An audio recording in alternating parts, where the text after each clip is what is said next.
Nelson, please kindly weigh in on the same question. Thank you so much, Chair. My name is indeed Nelson Gumanda. I work at the African Ministers Council on Water at the Secretariat in Abuja in Nigeria. So I think my colleague Charles is quite right that the opening session kind of like summarized everything. But because we have the responsibility of setting the scene for the conversations, I think I can maybe summarize most of what we have heard this morning into 5 specific points. Number 1 is that we are on a continent that has climate change as one of the greatest threats. As of now, we have issues of erratic rain, we have issues of droughts, we also have issues of floods in most of our countries. So we definitely need to pay attention as we commemorate this year on the theme of water and sanitation. Number 2, we know that in our cities, in our villages, in our communities, there is a surging demand for water. Water demand satisfaction shows us that we really have quite a challenge in most of our member states. We know of countries where we can say that they are already living under water stress, but to have that water for satisfying all the sectors of our economy, it's a challenge. So we have increasing or growing demand for water. Number 3 is that we have also the surge in our population, which of course complicates the issue of water demand. The statistics tells us that by 2070, the continent will have about 3.2 billion people or more than what we have now. So you can imagine the demand related to water and sanitation for such a particular group or other population of people. Number 4, we can talk about, of course, the urban crisis. In our cities, apparently, we have quite a challenge, especially when we talk of sanitation. Statistics tells us that only 45% of most of our cities have access to sanitation and management of issues related to sanitation, and that coupled with increased urbanization in our countries, we definitely have to deal with that particular challenge. And lastly, number 5 is the issue related to conflicts, related to water resources. We also have already seen migration from one community to another. Some are even crossing the Mediterranean into other parts of the world. And then there is the whole thing of ecosystem collapse, economic collapse, because also of the issues related to challenges of pollution for our water systems. So this, especially the last one, the aspect of urban crisis is quite something that is serious. And with all these, maybe number 5, we can say that we cannot achieve the Agenda 2063 if we don't pay attention to all these points that we have said. Thank you so much, Chair. Thank you very much. Let me stay with you, Nelson. Africa has made very strong political commitment on water and sanitation over the years. Most recently, we have the Africa Water Vision 2063, and we have seen just very slow difference over the years. What are the key structural, institutional or financial barriers that have made us not see as much progress as we want to see, and what will we do differently going forward? So you're right that Africa has adopted the Africa Water Vision 2063 and policy at the ministerial level, and there are decisions at the ministerial level also through the STC to have this endorsed by the heads of state when they meet on 14th and 15th. But as you said, one of the key issues that we are noting, based on the question that you have raised, is that we are coming from the years where we have not valued water across all the sectors of our economy. If anything, we still treat water as something that is obvious, we have to have access to it, but valuing water in our agriculture sector, in our energy sector, in all the other sectors has been a challenge. So one key issue that the Africa Water Vision and policy is emphasizing is that we have to shift from taking water as maybe just a common good, but value it as something that is quite critical, especially for our economies as well. And that is quite key in the sense that then we can commit necessary or commensurate resources towards water and sanitation. Another bit that maybe we have heard even from the opening is the issue of sanitation, which I also just mentioned earlier on. You look at the sanitation circular economy, you realize that there are quite a lot of breakages. From the source of the sheet that we are going to create even on our gathering here, to have it treated, to have it properly integrated back into the environment, that continuum requires us all to pay attention to that. So including urban planning and everything that we do, engagement of the private sector, we need to really pay attention to those specific aspects, because as of now, our planning processes are disjointed. You think of putting up a building, putting up a toilet, but what you do with the shit that comes from that particular building is something that we don't pay attention. I see most of us in the building, we are smiling. It looks like a joke, but it's a serious issue that we need to pay attention to. And lastly, of course, we have to pay attention to the digital and innovative approaches so that we can deal with our challenges in a manner that is innovative as well. Thank you so much. Thank you very much, Nelson. I like that you highlighted that as dignitaries, CSO leaders, and political leaders descend on Addis Ababa this week, we're going to create a lot of toilet energy. And we have to learn how to manage, understand how this is properly and sustainably managed, in recognizing also that in many African cities, we do not have proper sanitation systems. Let me come over to you. From some of the things that we heard in the opening statement, there's also a gender lens to water and sanitation issues on the continent. And so my question is, water and sanitation challenges disproportionately affect women and girls and vulnerable population. How do we ensure that the theme of the year is implemented in a way that it provides equity and opportunities for us to solve this gender problem? Thank you very much. I think this question takes us to the real crux of the matter. And it takes us to dealing with the people who are most in need and tackling the issues of inequity and inclusion, which is so important if we have to make sure that really we are getting water for all in Africa. I think in order to make sure that this happens in an inclusive manner, first of all, we want to make sure that the team is driven by evidence that is data-driven, that provides concrete information in terms of who is really affected and where are the greatest needs. I think that's extremely important. Secondly, the theme should be implemented with a clear focus on how we can deliver concrete services to the people in great need. I know that, of course, it's a theme and that we are doing a lot of policy advocacy at this point in time, but how can the implementation of the theme drive concrete actions that will deliver water and sanitation services and deliver environmental sustainability that is so much needed by the women, youth, and all other marginalized groups in Africa. And I think that another thing that we should be looking at in terms of making sure that we are dealing with these issues is, first of all, to appreciate the ECOSOCC civil society for putting this together. I think it is bringing us to the most important thing that is undermining all these aspects of equity. And that is, how do we actually engage meaningfully all the key stakeholders? Because if we are not going to reach out to women groups, if we are not going to reach to youth groups, if we are not going to reach the private sector, we shall be missing the people who will or do have a very important role in delivering the water agenda, but who also have lived experiences in terms of lack of water.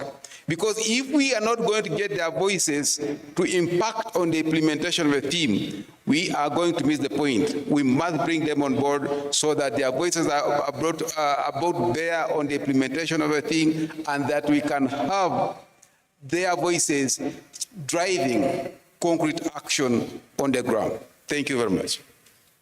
Thank you very much. Let me come over to you, Nelson.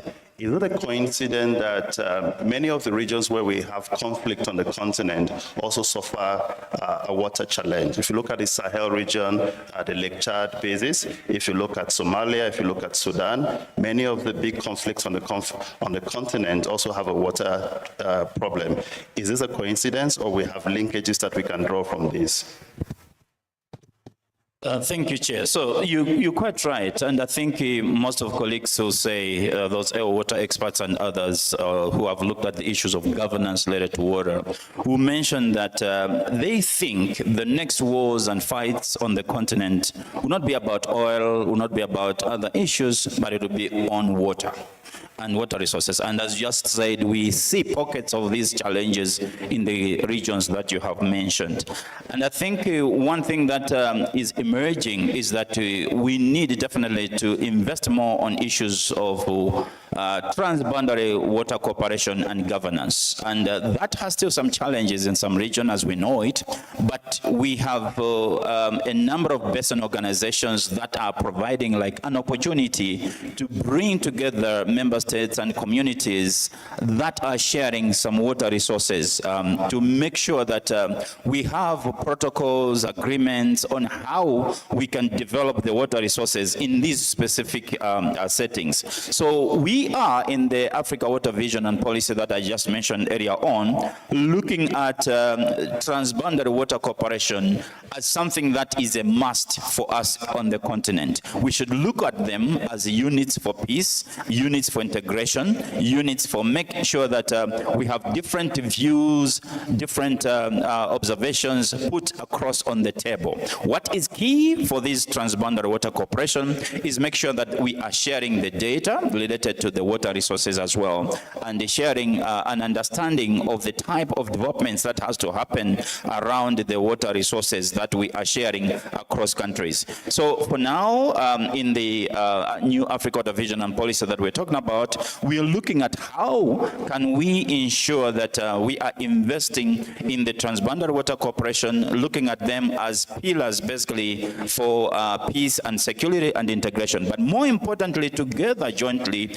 looking at how we can be identifying transformative drivers. So the issue I mentioned earlier on valuing water is quite critical, but at the same time is looking at how can we ensure that we have integrated approaches to water diplomacy, we have integrated approaches to blue and green infrastructure development, especially at the continental level, with a view of promoting solidarity. Water, as you said, has a chance of dividing us maybe forever, but it also has a chance of uniting us for the benefit of our continent. Thank you. Thank you very much. Let me come over to you, Mr. Charles. And as I come to Mr. Charles for this question, we want to have an interaction with also members of the audience. So we'll be coming into the audience for a first round of questions so that this can be an interactive session. Mr. Charles, from your role in at the Economic Commission for Africa, we've talked about the challenges of water management on the continent. What are also the opportunities that we can harness on how we can sustainably manage water on the continent? I think that's another very interesting question. But in order to be able to address that, we want to recognize some of the factors that emerge from our analysis as is here in terms of factors that are actually undermining Africa's water agenda. I think some of them we have actually mentioned. So the water agenda Africa is very large. And during the opening sessions, you heard that water is so strategic an asset. and it drives a lot of activities and progress in the various sectors, including in the area of agriculture and food security, industrial production and manufacturing, energy generation, and ecosystems well-being. But in order to be able to get to this, we have to be able to actually address a number of things that we that affect the drive to this. And I think the opportunities lie in making sure that we have adequate prioritization and attention given to water, okay? As I said in the beginning, there is a balance, a pendulum of priority being given to water. So that is a very important thing that we need to do. And therefore, the importance of this theme, and the African Union and the heads of state need to be commended for this. The other opportunity that we really need to take care of is what my colleague already mentioned, the importance of valuing water. I think sometimes when we talk about water, we tend to limit it to drinking water and maybe water for the sanitation. But I think we need to have a total look at what is the value of water to everybody. And if we can get this done, then we shall be able to make sure that water attains the priority ranking that it deserves.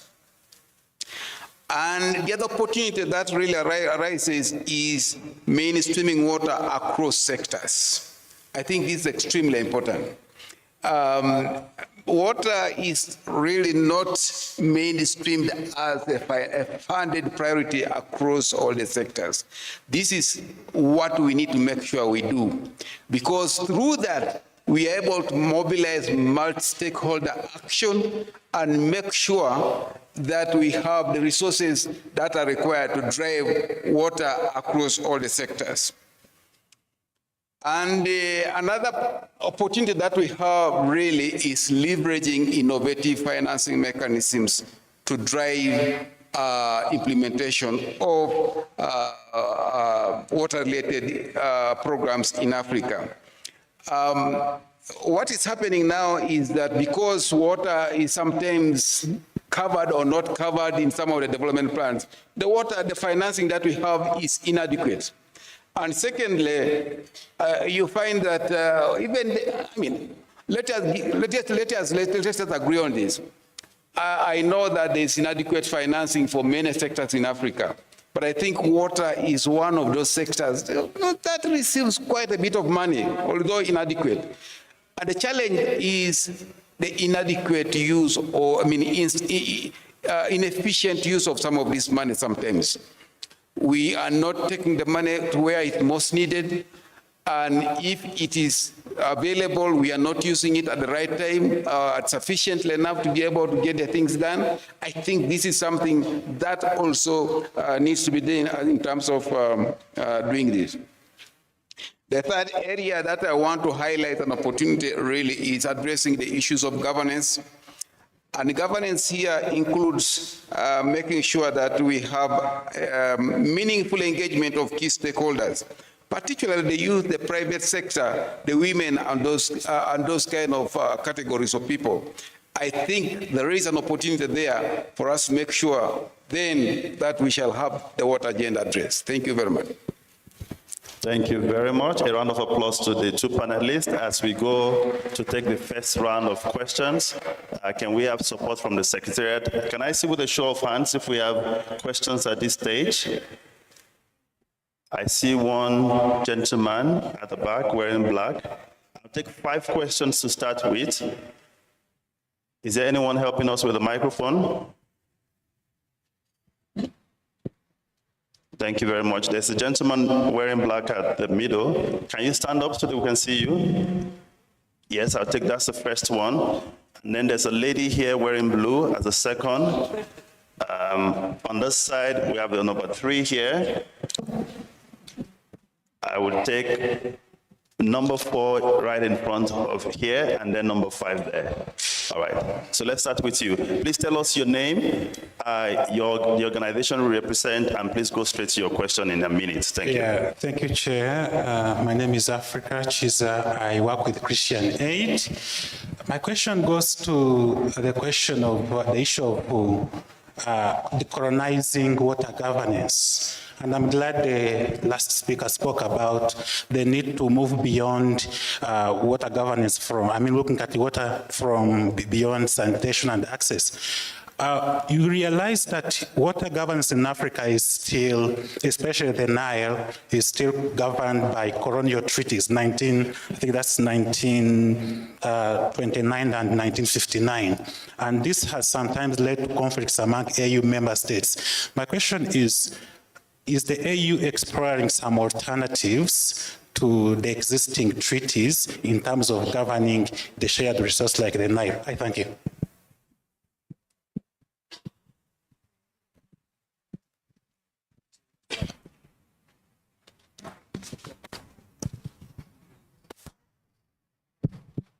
Thank you so much. I hope my voice is audible enough to be heard, even though I cannot be seen.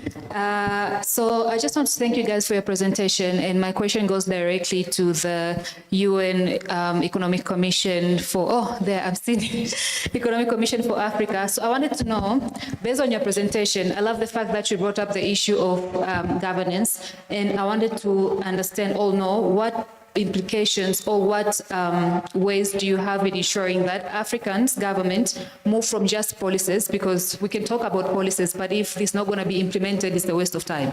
So I really wanted to get to understanding that from good policies on water to sustainability and to actual implementation, especially on the rural and marginalized communities where women and the biggest burden of water is sarcastic, especially for women. So is there a way, a structure, a model that actually moves from just policies to actual implementation when it comes to state members, or we're just going to stick to policies and dialogues and nothing actually moves forward? Thank you. All right, thank you. Tell us your name and your organization. My name is Magdalena Gise, and my organization is Tanzania Young Feminist Movement. All right, thank you. The third person is here. Merci. Moi, je vais parler en français. Je réponds au nom de Jean-Pierre Nzazi. Je viens de Kinshasa, en RDC. Bon, premièrement, je voudrais d'abord exprimer mes mécontentements parce que la réunion ici devait être bilingue, parce qu'il y a aussi des francophones, mais malheureusement, on n'a pas tenu compte des francophones pour l'interprétation. Alors, faisant suite à l'exposé, puisqu'on est en train de parler sur les eaux, je voudrais parler particulièrement pour mon pays qui est la République démocratique du Congo. Et comme vous le savez, la République démocratique du Congo, c'est parmi les pays qui ont beaucoup d'eau en Afrique. Alors, mon inquiétude se situe au niveau où, tenant compte, on peut interpréter? Okay. You will translate. Okay. Someone will translate. I don't know speak English. Okay. Ma crainte se situe au niveau où vous connaissez la RDC comme c'est un pays qui est scandaleusement minéral. Alors, on se pose la question, est-ce que les problèmes d'eau qu'on est en train de soulever, est-ce que pour la RDC, ça ne sera pas encore une deuxième source de malheur comme ça se passe à l'est de la RDC? Je ne sais pas. Est-ce qu'on est en train de prendre quelques mesures pour chercher à accompagner de manière à ce que les eaux qui appartiennent à certains pays ne soient pas une cause de malheur? Comme je viens de le souligner, vous voyez, nos ressources deviennent pour nous une source de problèmes, de tueries, à l'est et surtout de la RDC. Alors je me pose la question, que je reprenne? Bon, il va traduire. Merci. Merci beaucoup. The gentleman is Jean-Pierre from DRC, Congo DRC. So his question, in very brief, DRC is known for a lot of conflicts related to mines or natural resources. And his question is, in the east part of DRC, would water resources, natural resources, won't pose a problem to the lives of people there? That's the question. Thank you. All right, thank you. Please the mic to the lady here.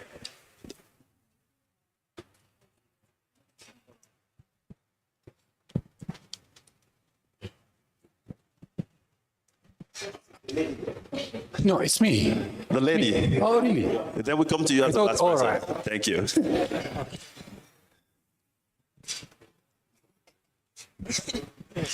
Thank you for ensuring gender equality. Well, I'm Faustina Nilan from the All Africa Conference of Churches. Mine is just, I'm so excited to hear that the emphasis is put in water, not as a common good, but as the very important component of the economic development. This is very right. But now the challenge is, in most cases, according to statistics, women bear a lot of burden when it comes to wash. So they bear a lot of appropriation in representation when it comes to water governance. So my question goes to the speakers, as you are trying to tell us about the water agenda and all other policies that are put in place. Now, from now and beyond, what are the practical measures that are put in place to make sure that we ensure this inclusivity as long as gender lens is concerned? Thank you. Thank you very much. And then we'll come to the gentleman here.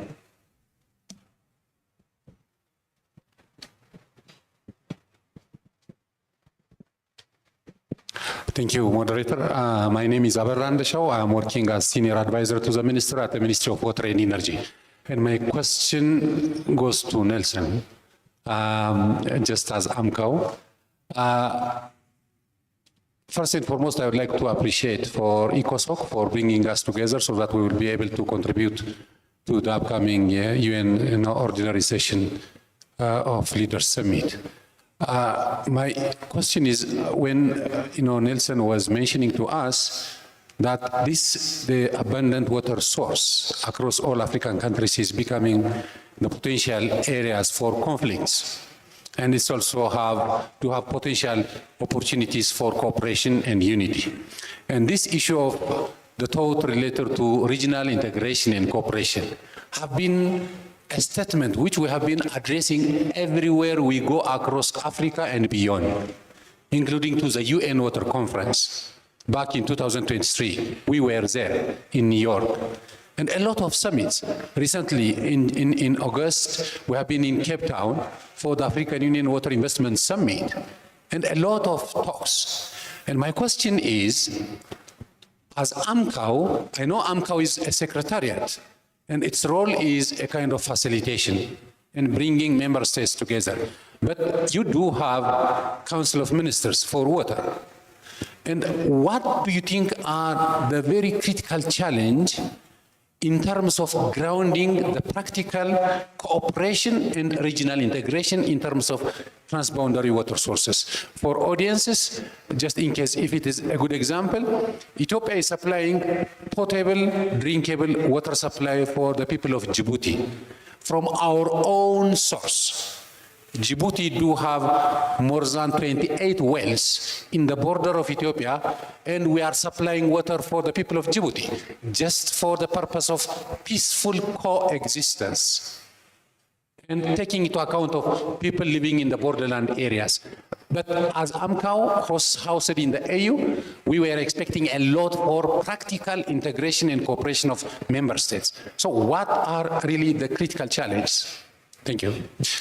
Thank you very much. We'll take a pause now. We will come back for another round of questions if time permits. But I think that we have 5 questions. The first question is around decolonizing water governance and around many of the governance structure on water on the continent is from the colonial era, and what do we want to do in solving this? The second question focused around how do we move from policies to implementation and to sustainability sustainability, because there's a lot of policy statements around water. The third question is focused directly on DRC and the connection between water and some of the conflicts there. And the fourth question is around women bearing a lot of the burden on WASH, and how do we ensure inclusivity of women around the water governance issue. And the last question is around regional integration and the role that AMCAO is playing in ensuring practical cooperation between member states. So I'll come first to you, and then we'll come to Mr. Charles. Thank you so much, Chair.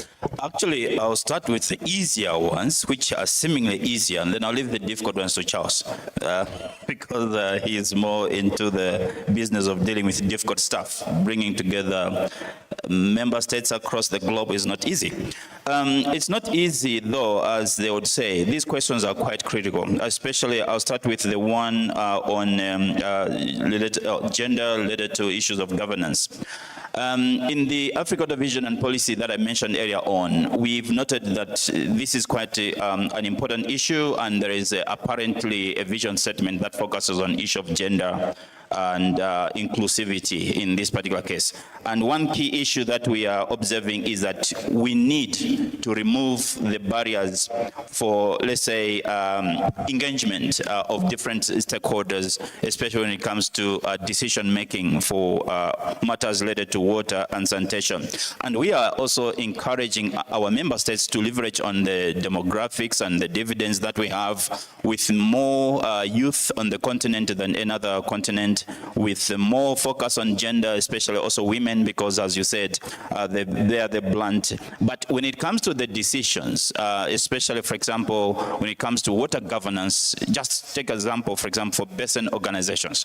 We do not necessarily have the participation at the right level for, let's say, concerned groups, whether it's women, youth, and others, when it comes to agreeing the protocols. So this is something that we are saying we need to entrench issues of gender inclusivity in all forms and areas of water governance. That's quite important if we are needed to move forward. And we want to make sure that we have the gender equity and social inclusion as a fully institutionalized in all the layers of governance, especially related to water and sanitation. Then the last speaker mentioned specifically about what role is AMCAO doing when it comes to the issues of integration, cooperation. At AMCAO, as the Council of Ministers responsible for water affairs and sanitation on the continent, the objectives of this council is basically it is in three areas. One is to provide political leadership, two is to provide the policy direction, and four is to engage in advocacy, three, to engage in advocacy facing maybe the global north. But now we have noted the need to strengthen the African network of basin organizations, and in short it's called AMBO. And recently, towards the end of January, we had gathered all the basin organizations on the continent to try develop an AMBO strategy. And in this AMBO strategy, one key area that we have noted is to strengthen the issues of establishing governance frameworks across shared water resources, just as you've mentioned. So we know in most of the shared water resources or rivers, there are basin commissions, basin organizations, with different levels of capacity. But again, among them, there are best practices that we can probably replicate in other areas as well. But through this AMBO 10-year strategy, we would like to see how we can strengthen the capacity of the basin organizations, because we know that those that can deal better with the issues or conflicts related to specific water resources would be those that are concerned by those water causes as well. So this is something that we are trying as much as we can to see how we can explore and deal with that particular challenge. Then maybe I can talk a little bit of what our colleague from DRC mentioned in French. So sorry that some of us ne parlent pas français très bien, ne parlent petit, pas beaucoup. Mais the only response we can give is that we know that the Congo area is more or less like the highest reserve for water on the continent that we have. It's unfortunate that there are challenges when it comes to the access of that water resources, but we are even exploring flagship investments and programs that can probably even talk about cross-basin transfer of water resources. We know, for those of us coming from Nigeria, Cameroon, and other parts of the world, as well as the Chad region, the Lake Chad, for example, is drying out. The question is, can we find a way of transferring some of the water resources that we have in the DRC region to the basin of Chad, where the lake is drying, affecting the livelihoods in that region? So we understand, especially the dynamics, especially at the national level, at the transboundary level, but the challenge we have there is to make sure that in our governments we have specific instruments that have been discussed, agreed with the communities affected, as well as the member states that are sharing that water cost as well. So these are maybe some of the things that I can say in response to some of the points, but it doesn't mean that that's the solution. We have this meeting to pause, think, reflect on those questions, and also maybe prescribe other solutions that we know work. We have to draw some lessons maybe from other sectors. How have they been able to mainstream women and gender in the sectors that we can also emulate in the water and sanitation sector? Thank you. Yeah. Over to you, Mr. Charles. Thank you very much. The advantage of speaking after Nelson is that then you don't have much to add. But I wanted to say that the questions that have been posed by the audience are not necessarily supposed to be answered by us here. I think that here in this room we have a rich experience. We are people who have lived some of the issues that are being highlighted. And I would be very happy in the next round if some of the colleagues in the meeting can actually take the floor and also provide substantive responses to some of these questions. That will really enlighten us, because then we are getting responses from all levels, from your experiences dealing with serious issues of pollution, from issues related to girls not being able to go to school because of inadequate sanitation and those kind of things. Those are issues that I'm sure can be very much articulated by some of you there. But let me just add to what Nelson has talked about when it comes to decolonization of water governance. Of course, Africa has changed in terms of its political orientation and political development and that kind of thing. But I think the ecosystem, the water ecosystems have not changed much. We still have the rivers flowing in a certain direction. We still have the forests in some areas. We still have water catchment in certain areas. And therefore, what is now critical is to make sure that in discussing post-colonial arrangements for water governance, we base it on concrete evidence in terms of data and the influence that is happening. And that we need really to continue having, meaningful dialogue with a view to making sure that these agreements, or wherever there might be disagreements, we can be able to resolve them adequately. And thirdly, making sure that we sustain the engagement mechanisms. We still remain engaged to make sure that we are able to have this agreement discussed. How do we move away from policies to and dialogues? I think that my colleagues addressed that issue, but I think that it is true when sometimes we look at governance, we're looking at it in terms of laws and policies put in place. But I think that we'll need to look beyond that and look at how do we actually address the issue of accountability. Making sure that we have accountability amongst all the stakeholders. Normally, when we talk about accountability, it is possible to talk about the local communities being able to tell us the challenges they have, how they have used the money and that kind of thing. But accountability should be also the other way around, okay? Where us who are receiving and have the responsibility for delivering some things up here can also explain to the local community where we have failed and how we want to make sure it happens. And of course, making sure that there's meaningful engagement arrangement is very important.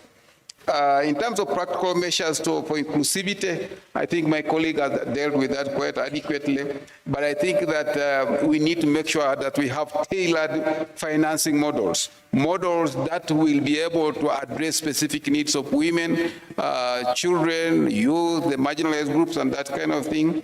And making sure that we are then channeling finance to those people. Sometimes when we talk about mobilizing finance for the local, for water, I think sometimes there is what I would call hijack of resources at certain levels, and therefore this money not really trickling down there where it's most needed. And therefore that is one thing that we need to do, pay attention to, and making sure that we are actually channeling money to women-led, youth-led, marginalized group-led initiatives so that they can be able to be scaled based on the experiences of those communities. Thank you very much. Thank you very much. Thank you very much for the responses that we've seen so far. I'll take a second round, but this time we're going to focus on contributions and recommendations, and we would only be able to take about 3 or 4 because we're running out of time. Can I get help from the technical team with the microphone? Can I see a show of hand if you have a contribution or a recommendation to the conversation so far? I see one hand there. The man, please, can you stand up so we can see you? The man wearing suit? Yes. Can we get the microphone to him, please? And then there's a lady here as well. One more hand. I want to take someone from the far back. Is there anybody from the far? I can see a hand at the far back 3, and then we'll come to here at 4. And please keep it short. Your name, your organization, and your contribution in a minute. Okay, thank you very much. My name is Iob Satu. I'm the Director of Organization for Innovation and Sustainable Development, Africa. My intervention is that the African countries lack access to basic water resources, and about 287 million are lacking access to water and sanitation. In sub-Saharan Africa, from which the DRC and Ethiopia account 1/3. And we were also talking the issue of water pollution and wastewater management, which are critically discharged into rivers and ocean water sea bodies. That's often released from chemical industries of transnational organizations. And what I would like to propose here is, as we link this issue with that of the last year's reparation year, how could really we protect the water bodies with outcomes of reparation is my question. All right. Thank you very much. We'll go to the lady.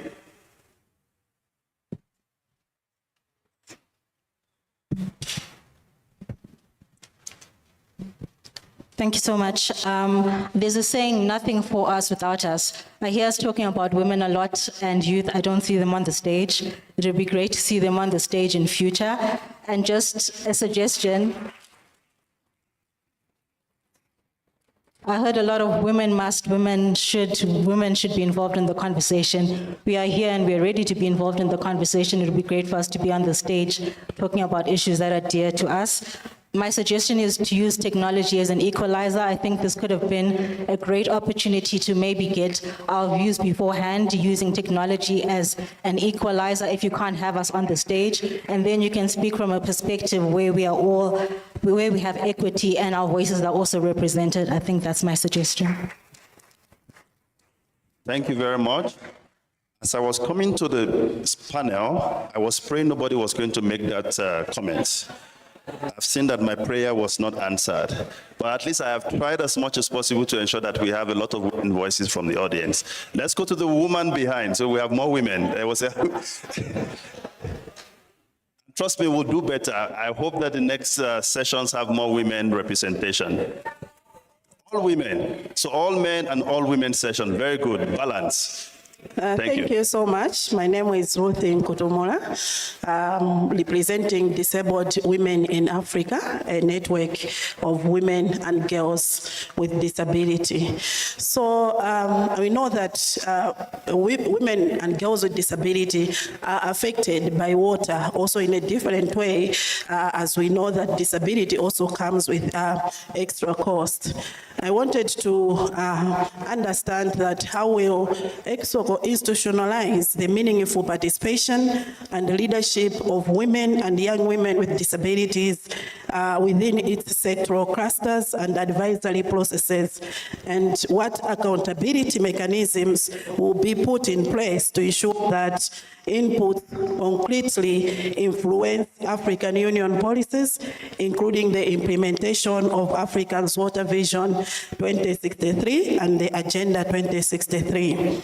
And my second question is that what concrete steps will ECOSOCC take to mobilize and advocate for predictable, ring-fenced financing and formal partnerships for women-led and even disability-led civil society organizations, so that they are not only consulted but resourced as implementation partners in advancing gender equality, disability inclusion, and climate and water-related justice at continental and national level. Thank you.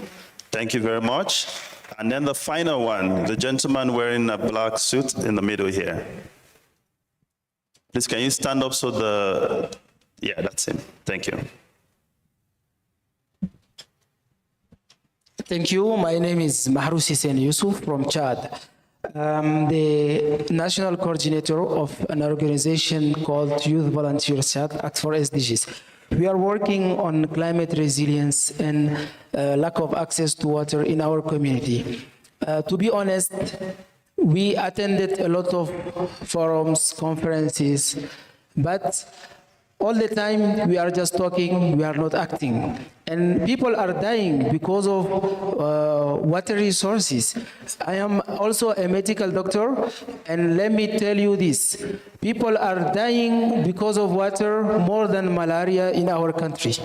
And this is an emergency more than to treat malaria. So what we are asking ourselves as youth-led organizations, what concrete actions the African Union and head of state will do for the next 5-10 years to overcome all those challenges. Today we are talking about 400 million people who don't have access to water.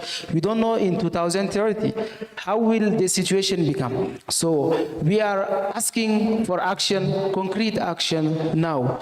Thank you.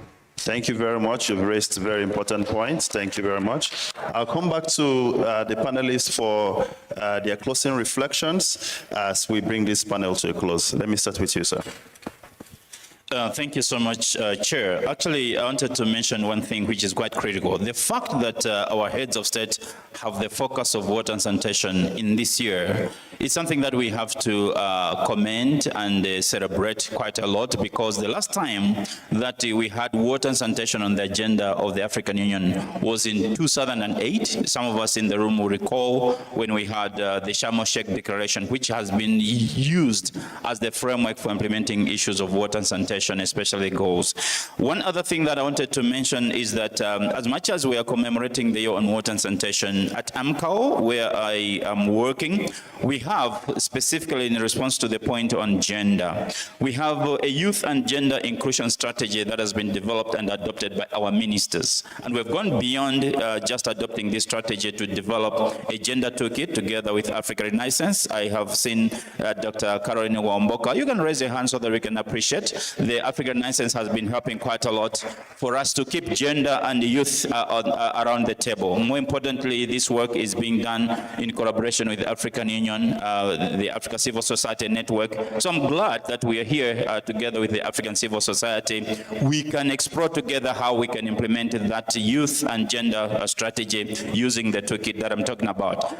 The point that has been mentioned at the back on the disability, this is an area that requires our government really to move into some reforms when it comes to water and sanitation infrastructure. I remember very well, I was in the Kingdom of Lesotho. Most of our work in the water and sanitation sector is done by engineers. Sometimes they overlook the issues of disability and all that, to the extent that the designs of our infrastructure for water and sanitation does not take into account what she has mentioned about disabilities. And I remember one engineer cried that they work in the government, they spend time working and designing infrastructure, but they have no ideas and they don't take into account the issues of disability. And this is where the civil society in the room would help play a role, in the sense that we have reforms on what kind of infrastructure we should be putting up when it comes to gender, disability,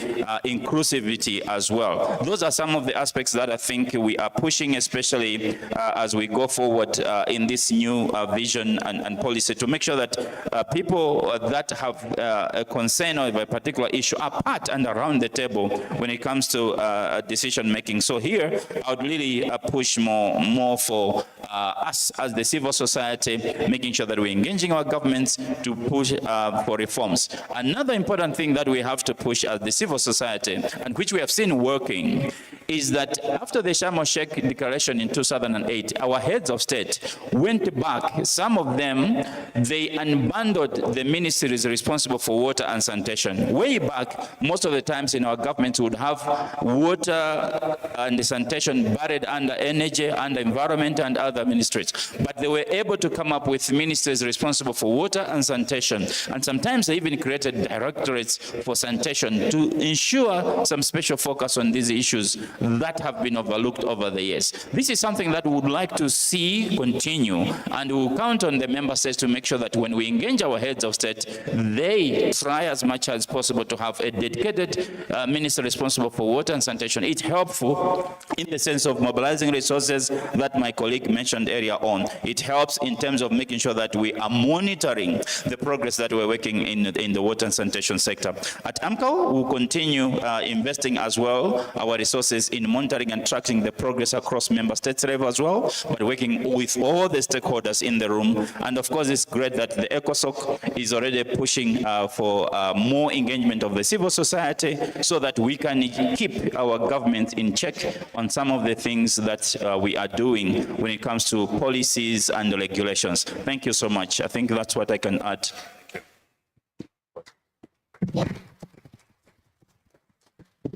Thank you, Chair, Moderator. In wrapping up, maybe what I can say is that there's an issue about disability. I think disability, just like gender, requires us to make sure that we build alliances. Because I can say that from my experience, working the gender balance and gender mainstreaming thing, I have found out that sometimes you might not find the ladies to be able to speak the issue, but if you have really built alliances with others, they can be able to speak for you, and your voice can be heard. So for the disabled and both women, we need, in pursuit of inclusion, we need to build alliances with those outside our specific categories. That's very important. And of course, my colleague has talked about the issues of accessibility, which is so key in making sure that the infrastructure is accessible, and that actually we even have accessible spaces for the disabled to be able to voice their concerns. So those are some things that are very important. But I think from the discussions, I could say that some of the things that are really very, very important in moving forward is making sure that we have integrated planning and management, so that we can crowd support and financing from different actors. I think that is extremely important. We also need to foster strong policy and governance frameworks that are essential in strengthening investor confidence and reducing the perceived risks and therefore attracting investment. I think this is extremely important, especially if you have to get the private sector involved. And we've already talked about the colonial agreements, but we need really to encourage cross-sectoral and regional cooperation and integration so that we can unlock multi-sectoral and multilateral financing. And then the last one is really, which is very dear to me, we really must drive economic evaluation of water and related ecosystems. Holistic, I didn't mean to say economic, holistic valuation of water and related ecosystems so that everybody can now come and play their role. You will be able to understand the dependencies and the impacts of your activities on water resources, and then you step in and be able to address the challenges related. I thank you so very much. Thank you very much. Please a round of applause for the two gentlemen on today's panel, Mr. Nelson Gumunda from the African Ministers Council on Water and Mr. Charles Michaels from the Economic Commission for Africa. We'll hand over back to the MC for today. Thank you very much.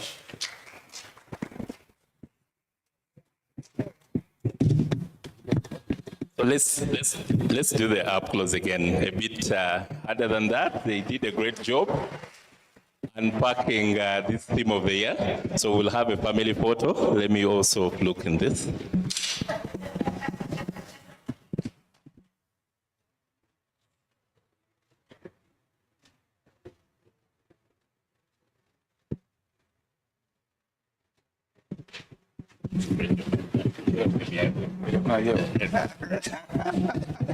You get it. You get it. I got it. I'll surprise you. So we are running out of time. It's about 1 p.m.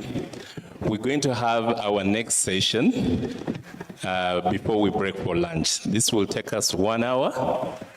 And without saying too much of what has been said, allow me to welcome Victoria. Victoria Manya from the Knowledge Platform will be moderating our next session. So please.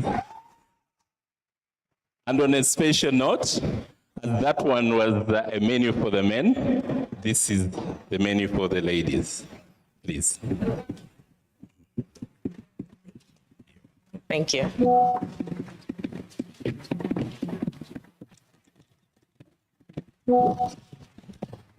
Thank you so much, Patrick, and thanks for the applause.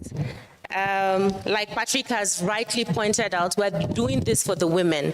They had 3 men, now we will have 4. Permit me to invite Ms. Beza Witfantu. She is a strategic design consultant at Think Place Africa.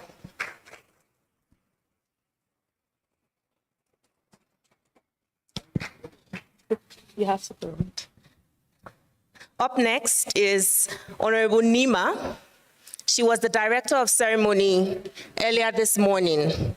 You see how powers can change hands. Huh? And finally, Dr. Fiona Wanjiku Moise. She's the Chief Executive Officer, Mawazo Institute, and the co-founder for Mawimbi Ocean Innovations.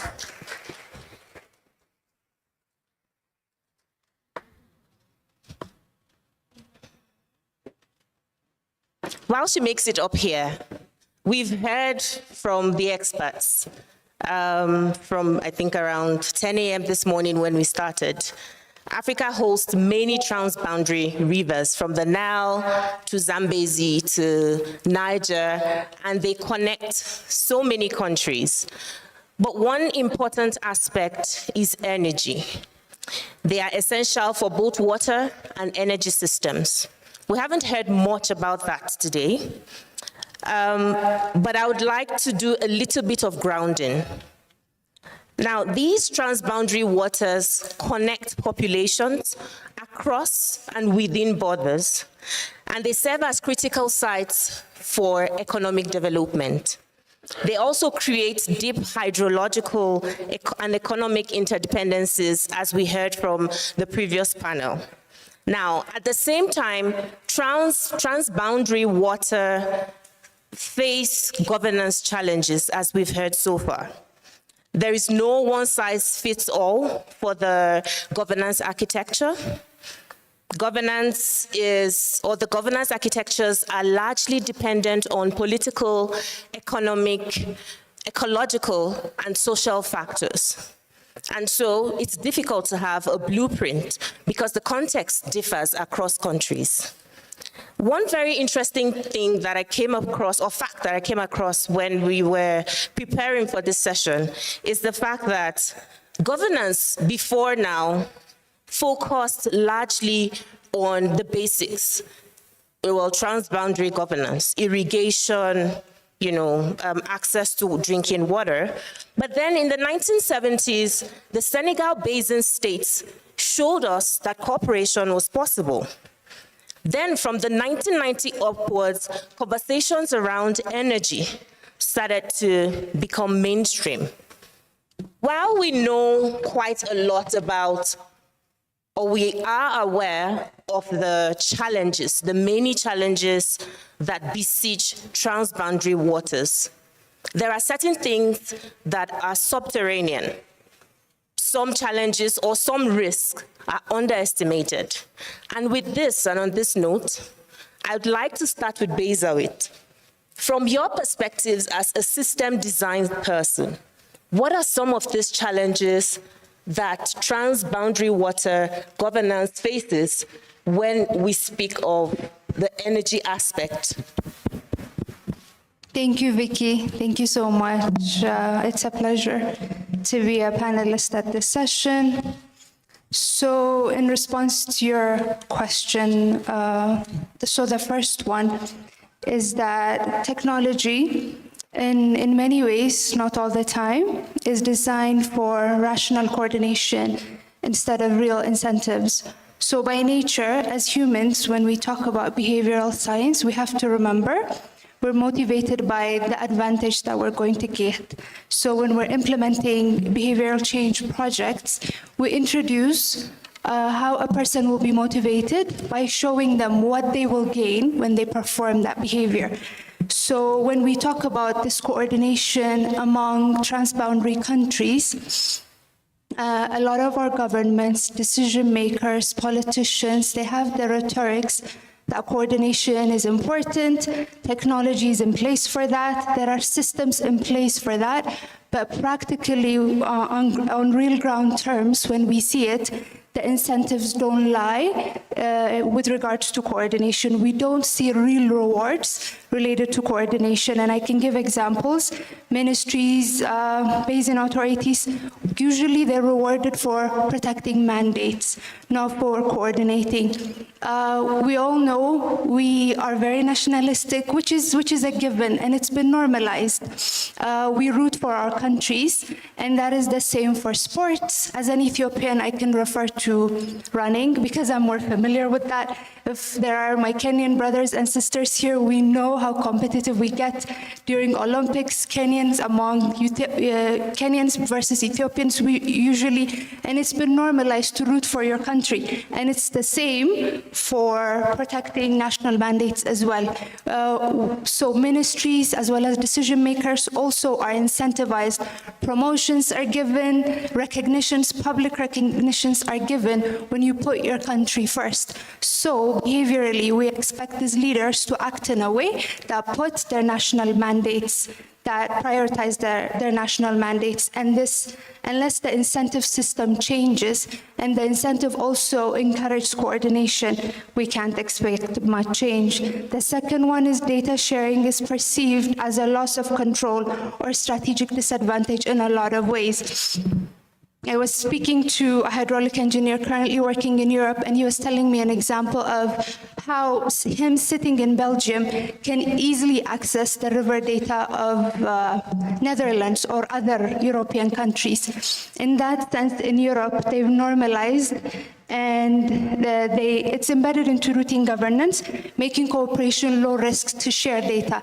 And I believe there is a lesson we can take for African countries, where in Africa, data sharing is often voluntary, project-based, or donor-driven. So in this sense, we can see the difference, and hopefully there are lessons we can take with regards to that. The second one is trust issues. We understand that climate data, energy-related data it's rarely politically neutral. Choices about what is measured, who controls it, all shape power relations. So in that sense, even in cases where data is shared, people question who generated the data, with what interest, and they selectively take which data can be utilized within their context. And in this sense, we can see that political past histories also affect how data is shared, and these really shape how coordination looks on ground. And the final one I want to mention before I make it too long is local and operational actors on ground are sometimes excluded from decision-making. Many technologies, the high-tech technologies, state-of-the-art, are designed at international levels by international experts or regional experts. And this sometimes does not include the regional basin operators, the regional local water users and energy producers that are expected to implement these technologies on ground. And that creates a misalignment in the sense it lacks ownership at ground level.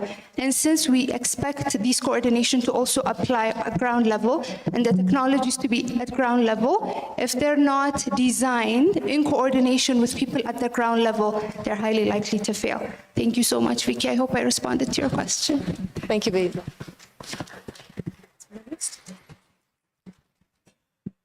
Thank you. I think that's a good place for me to take over in terms of how do we make sure the innovations, the solutions we're designing are actually going to be used and can actually help everybody. When we think about the issues we're having with water, even the transboundary water issues and this idea of energy and the conflict that comes with, okay, are we going to use the water for energy now instead of people and so forth? It requires all of us to be in the same room, especially in these very specific areas where the conflict can possibly arise. And so what I think is really important is for us to already start to build in how we design innovations and solutions, to have the people in mind, to have the different sectors in mind, and have the right language to use. What I'm trying to get at here is the issues we're facing with water are like happening right now, and people are really suffering and dying, as we've heard today. But we can continue to put Band-Aids on these problems, but if we're not also investing time and resources into developing long-term solutions, we're going to forever be putting Band-Aids on things. And so what I want to kind of go into a little bit is how can we design innovative solutions for Africa here on the continent. And that requires all of us to kind of come together, including academia, including the policymakers, including civil society, and the people, especially the people. And perhaps I'll start with that point around the people and why it's important that they are part of this conversation. At the end of the day, they're the ones every day. We've heard that of the woman having to go fetch water, the period poverty and so forth. We can go on and we can point these things out. But how can we make sure that the people's voices are really, really, truly part of the conversation? And the first thing is, if we don't know how important this water source is, why should I care? And so there is an issue here around really doing a lot of sensitization and inclusion and making sure the people on the ground have an understanding of the importance of their water bodies so that they can actively and truly participate in the conversation and in the decision making. Going back to the academics and the research, we can put this aside as kind of this ivory tower, it's only for certain people, but at the end of the day, we have to reposition academia and research into our societies, because that's where ideas are being developed. This is where all of the new kind of things that will leapfrog us forward are going to happen. So we have to start to include academics and researchers in the conversation so that the solutions that they're designing are really going to be implemented for the greater good.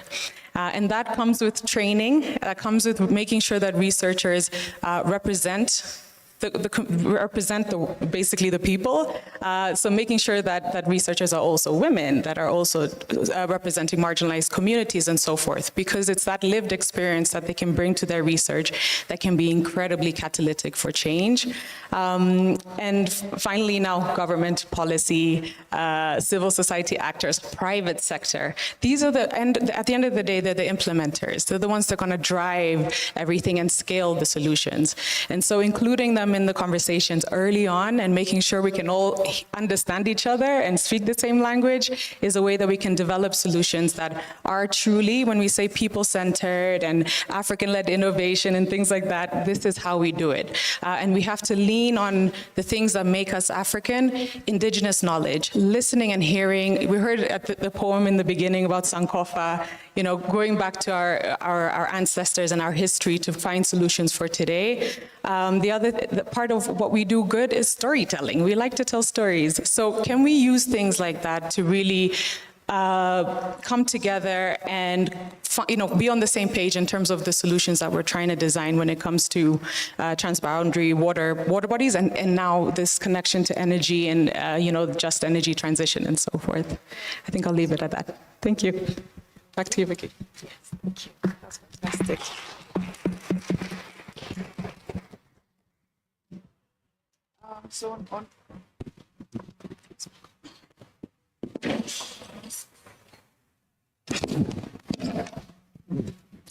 So on my end, I think I'll focus more on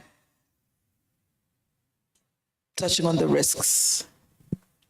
And, the most underestimated risk to me, it's not technical failure, but oftentimes it's the political misalignment. And I say political misalignment because when water governance across borders is weak, leaders default to short-term national energy wins instead of long-term regional resilience. For example, hydropower, cooling for thermal plants, green hydrogen, irrigation for bioenergy, all of these depend on shared water systems.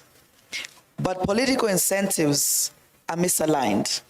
And you find that election cycles reward visible national projects, not invisible regional cooperation.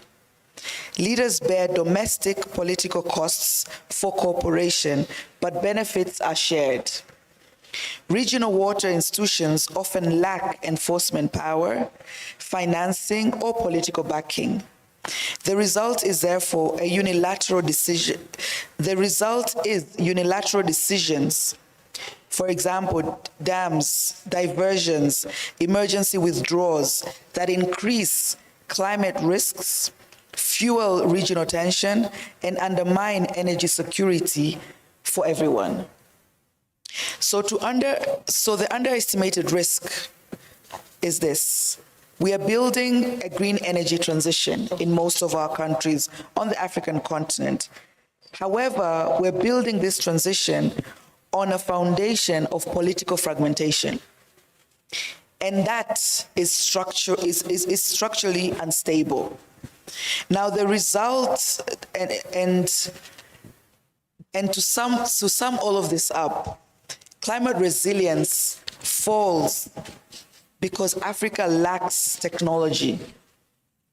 No, climate resilience doesn't fall because Africa lacks technology, but rather because incentives still reward going alone. And this is what we've heard from both the speakers here. And to sum up, I think the biggest disconnect is that our ambition and technology are moving faster than our institutions. I think I can end there for now. Thank you so much for that. Yes, please, a round of applause for them.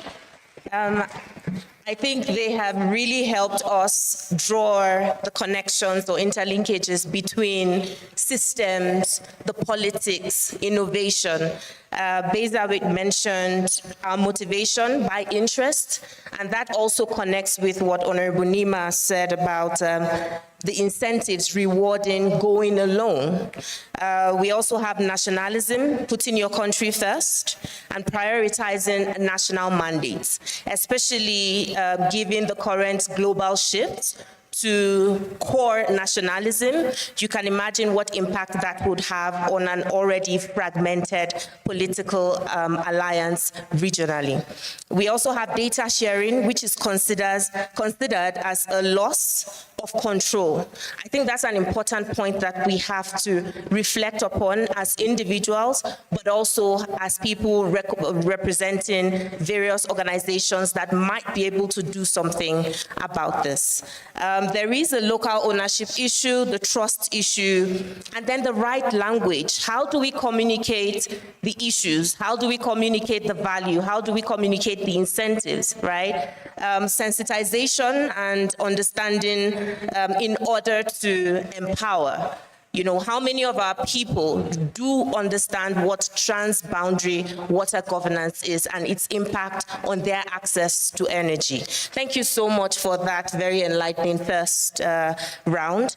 And I think for the second round, we ultimately, you know, at a point where we see that the gaps are confronting us, and they are not only technical, they are also not only technological. They are deeply political and institutional in nature. On that note, you have all listened to each other, and I believe everyone was clear on their position. Now, where do you see the biggest disconnect between political ambition, technological solutions, and institutional reality? What do we need to change? If you're asked today to change something, what would you change? That's a tall order, but let's give it a go. Wow. I think I'll start off from where I ended, in the sense that, you know, the biggest disconnect is that our ambition and technology are not moving at par. Now, we have the data, climate models, satellite monitoring, early warning systems, and digital tools. It's practically like we have it all.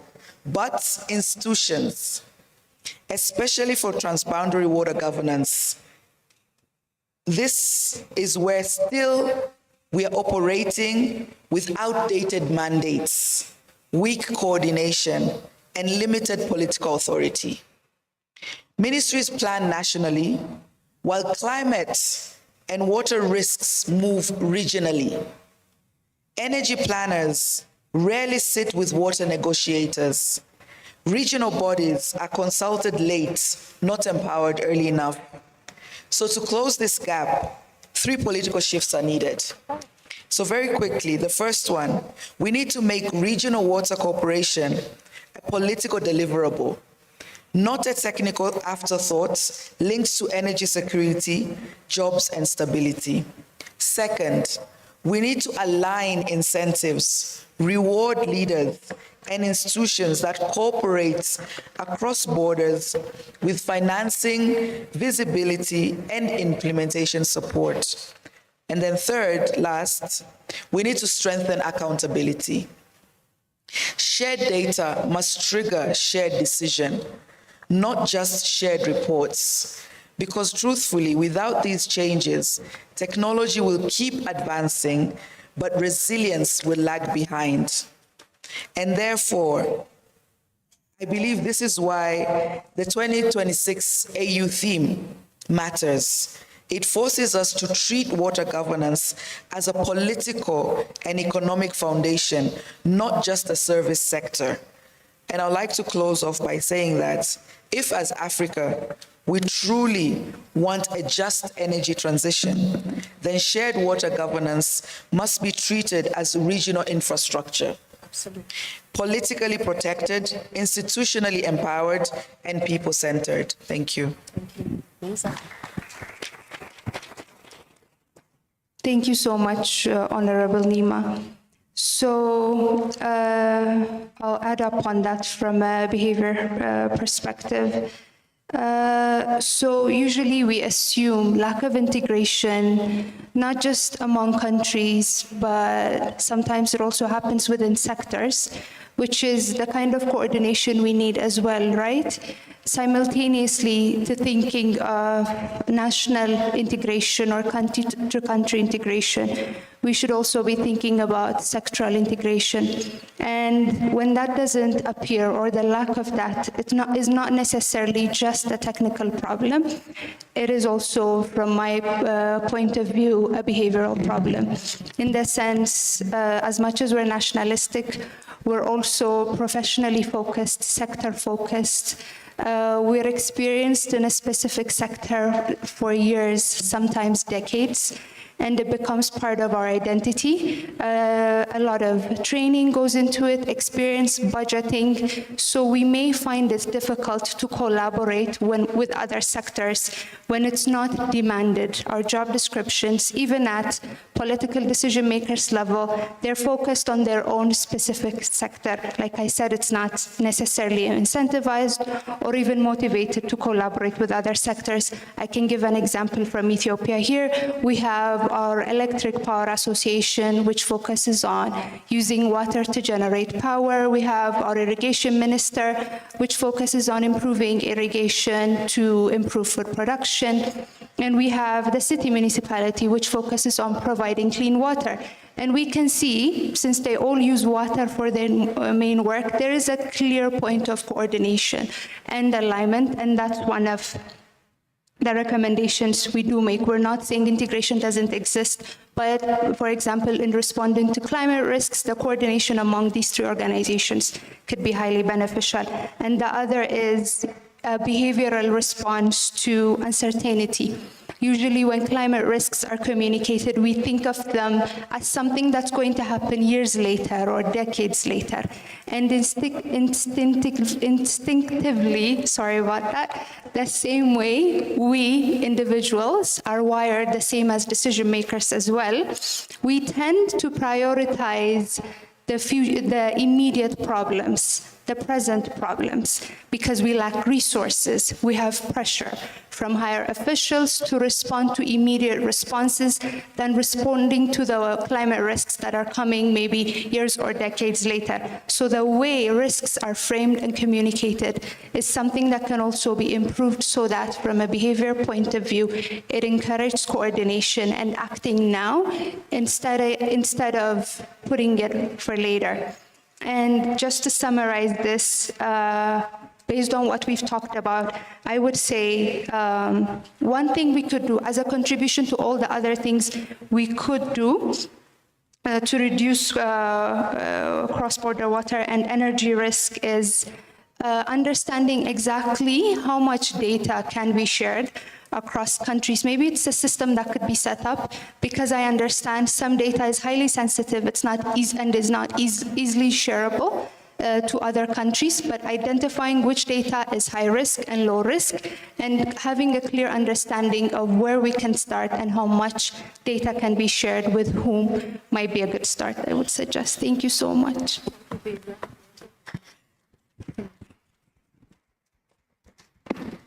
I think Bezawit and Nima covered a lot of what I would have liked to have added. But if we're thinking about one or two things that we're wanting to do in the immediate to help us along. I think the issue around the fragmentation has come up a lot.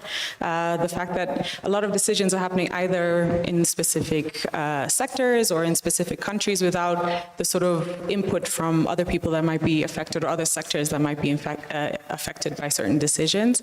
Of course, with these decisions, there is going to be trade-offs. How can we make sure that the trade-offs are not costing people's lives, or perhaps putting things in the works that might lead to the conflicts that we're talking about, that might be in the future around water access.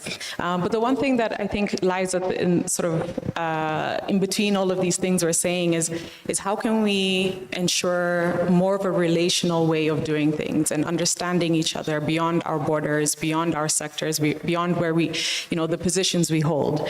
And so it's the role, and I think one of the big roles of civil society and the people that are in this room today is that, can we bring back some of the humanity in some of these conversations and make it much more relational?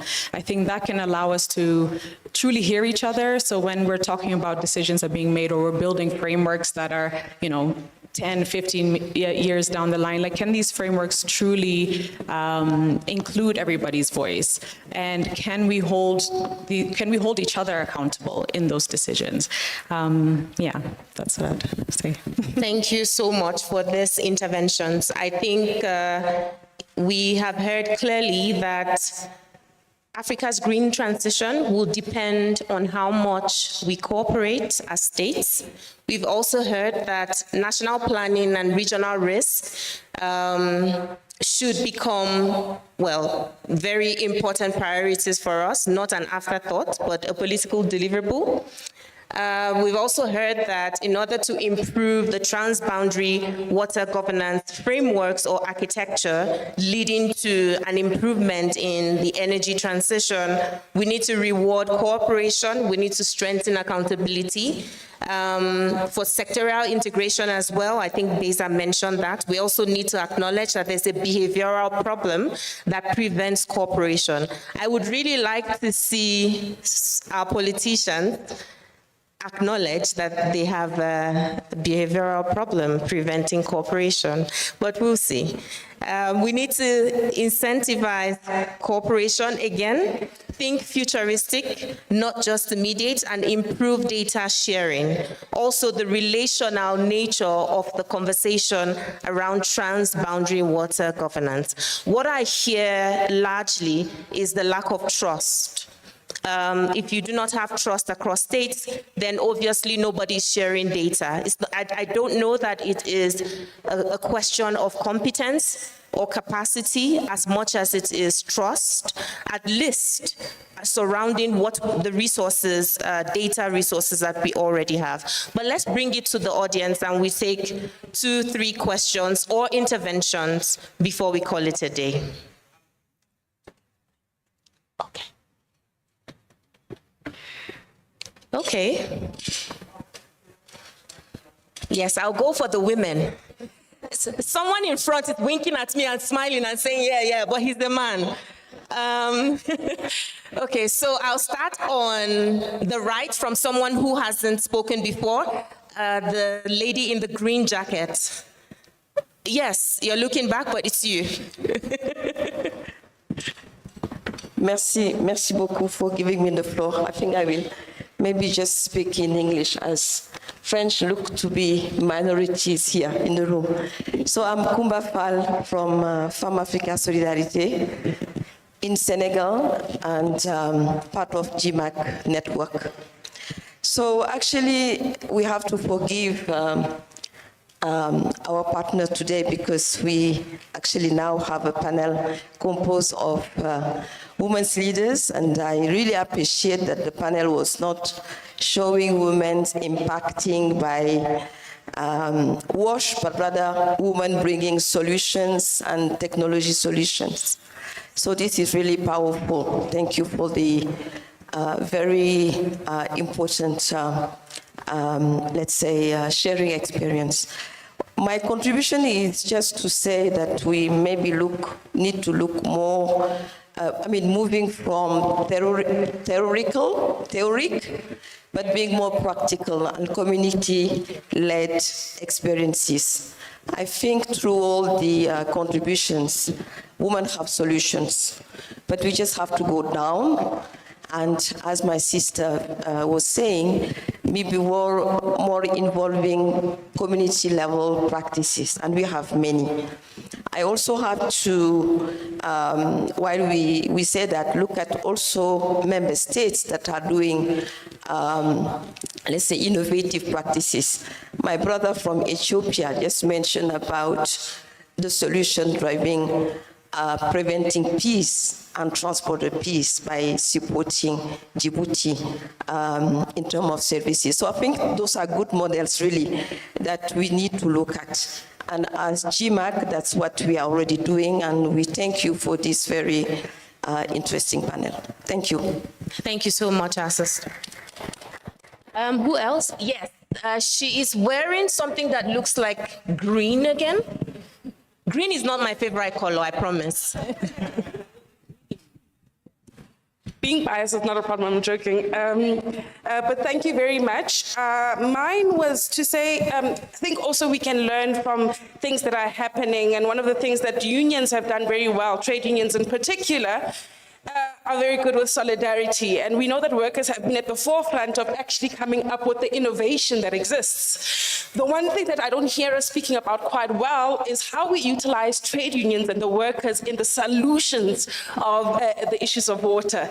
Unions are there, they work. In fact, when you think about it, workers on a regular basis rely on sharing information and learning from one another. We go across borders even when there are wars, because we acknowledge that in our work we are able to do what we need. So I was going to say that in everything that we do, I'd like us to also consider trade unions as critical partners and as women within the trade unions who are doing strong work around that. And also the last one is about ensuring the issues of ownership are discussed quite well, because we know that most of the issues of ownership do not support us in Africa. And of course, in our processes of trying to come up with these innovation ideas, for instance, the issues of debt are the reason why the incentives are a bit of a problem. We are in a debt crisis, and it's not our doing, it's because of multinational, of colonialism. So it's something that we need to speak about and be able to move forward and ensure that we come up with the solutions for sustainable movement. Thank you. Thank you so much.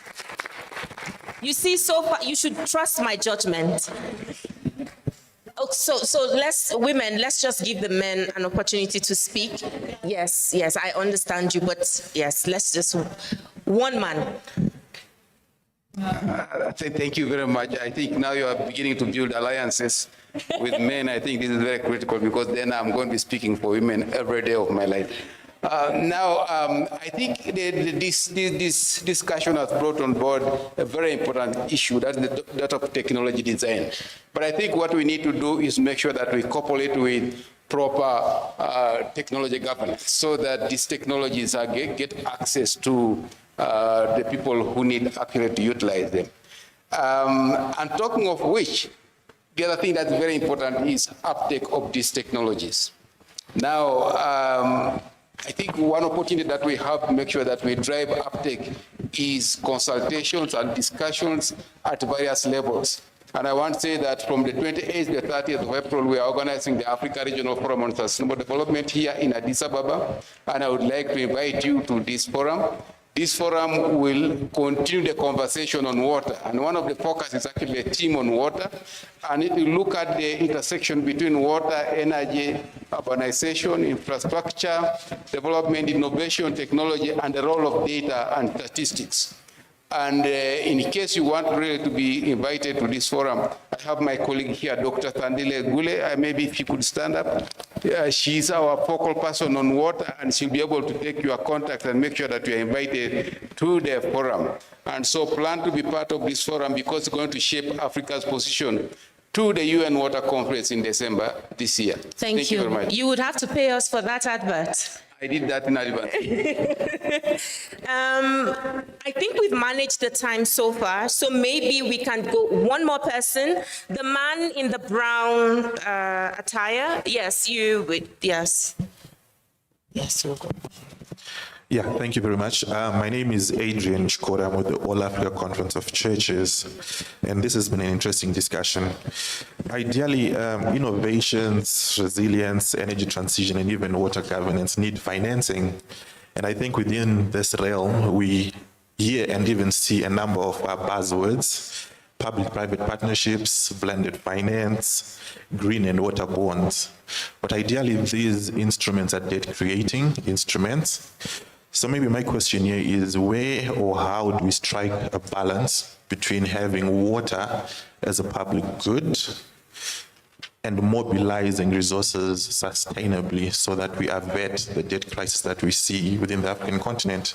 Mind you, at least 22 African countries are in high risk or already in debt distress, and a few of them are the ones with the largest reservoirs and direly need. So how do you balance that out? Thank you. Thank you so much. And drawing this interesting conversation to a close, we've heard finance, we've also heard ownership, utilizing trade unions, moving from too much theory to practice, the uptake of technology, and proper technology governance. If we can sum this up in an African proverb that says, the river is patient, it never forgets.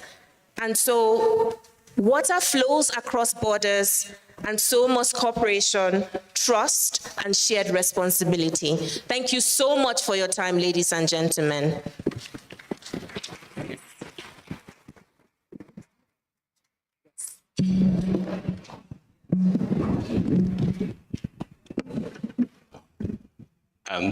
The family photo. Join me again. I think that was a very quiet one. It has been an equally powerful panel. Let's put our hands together again and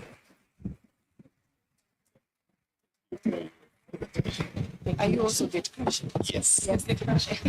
Let me get crash this one too.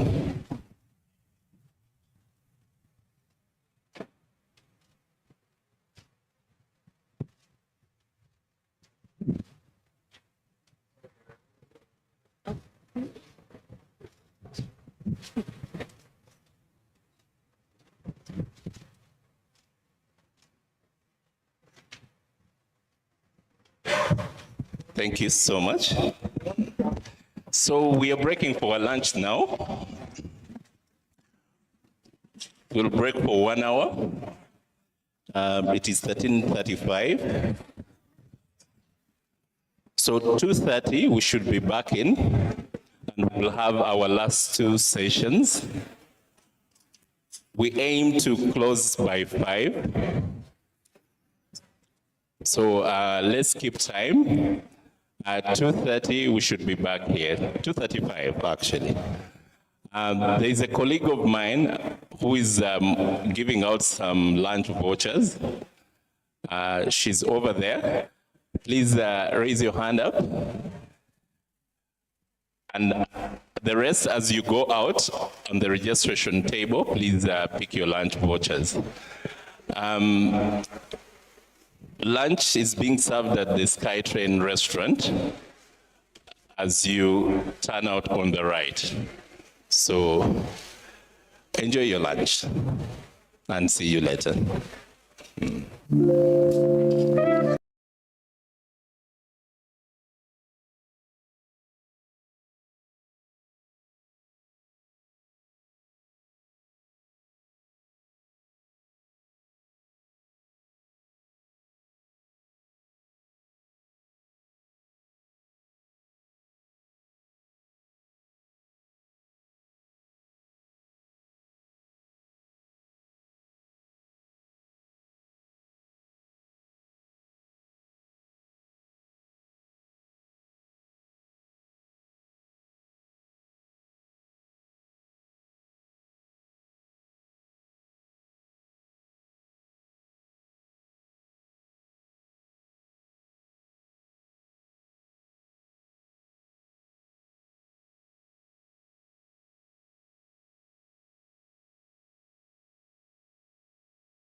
forms of discrimination against women and girls.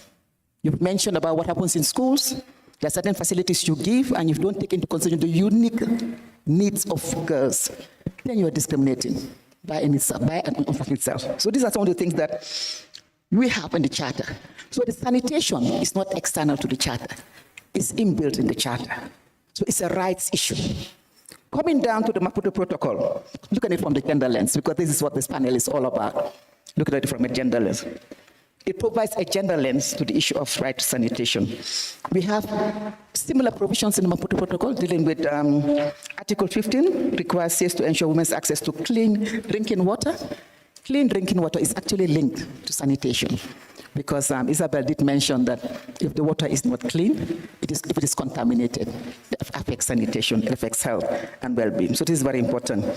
Also, Article 14 affirms women's right to health and reproductive autonomy. It is very clear. When you talk about sanitation, menstruation, maternal mortality, these are all issues that are embedded in Article 14.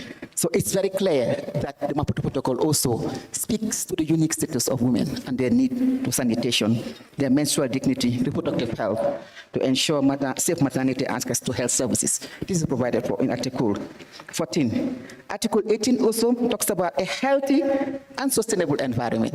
So you can see similar rights that you have in the Charter are repeated in the Maputo Protocol, but now situated within the context of the women from a gendered perspective. And in the Maputo Protocol, it may be interesting to know that the woman is defined to include the girl.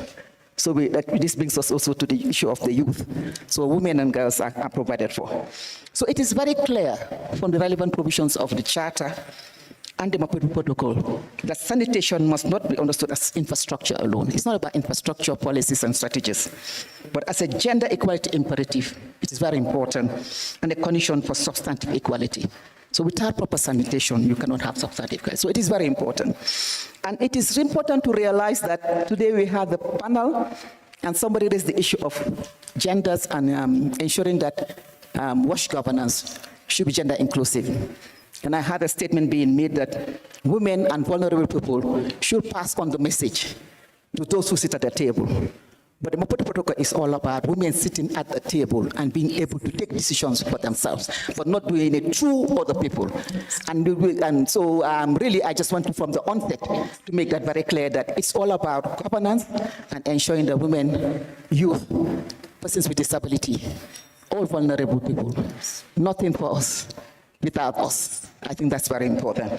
Also, apart from the gender lens, also you talked about the issue of the school system and what happened and how this also impacts the youth.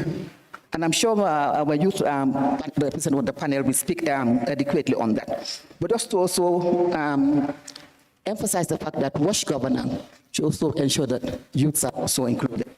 But coming from the African Commission, I think one of the things you'll be interested in, how do we ensure that we're able to monitor all these rights that we have in the Charter and the Maputo Protocol? Because it's one thing to have the rights, it's another thing to ensure that these rights reflect the lived realities of the women and the youth and the people of the continent.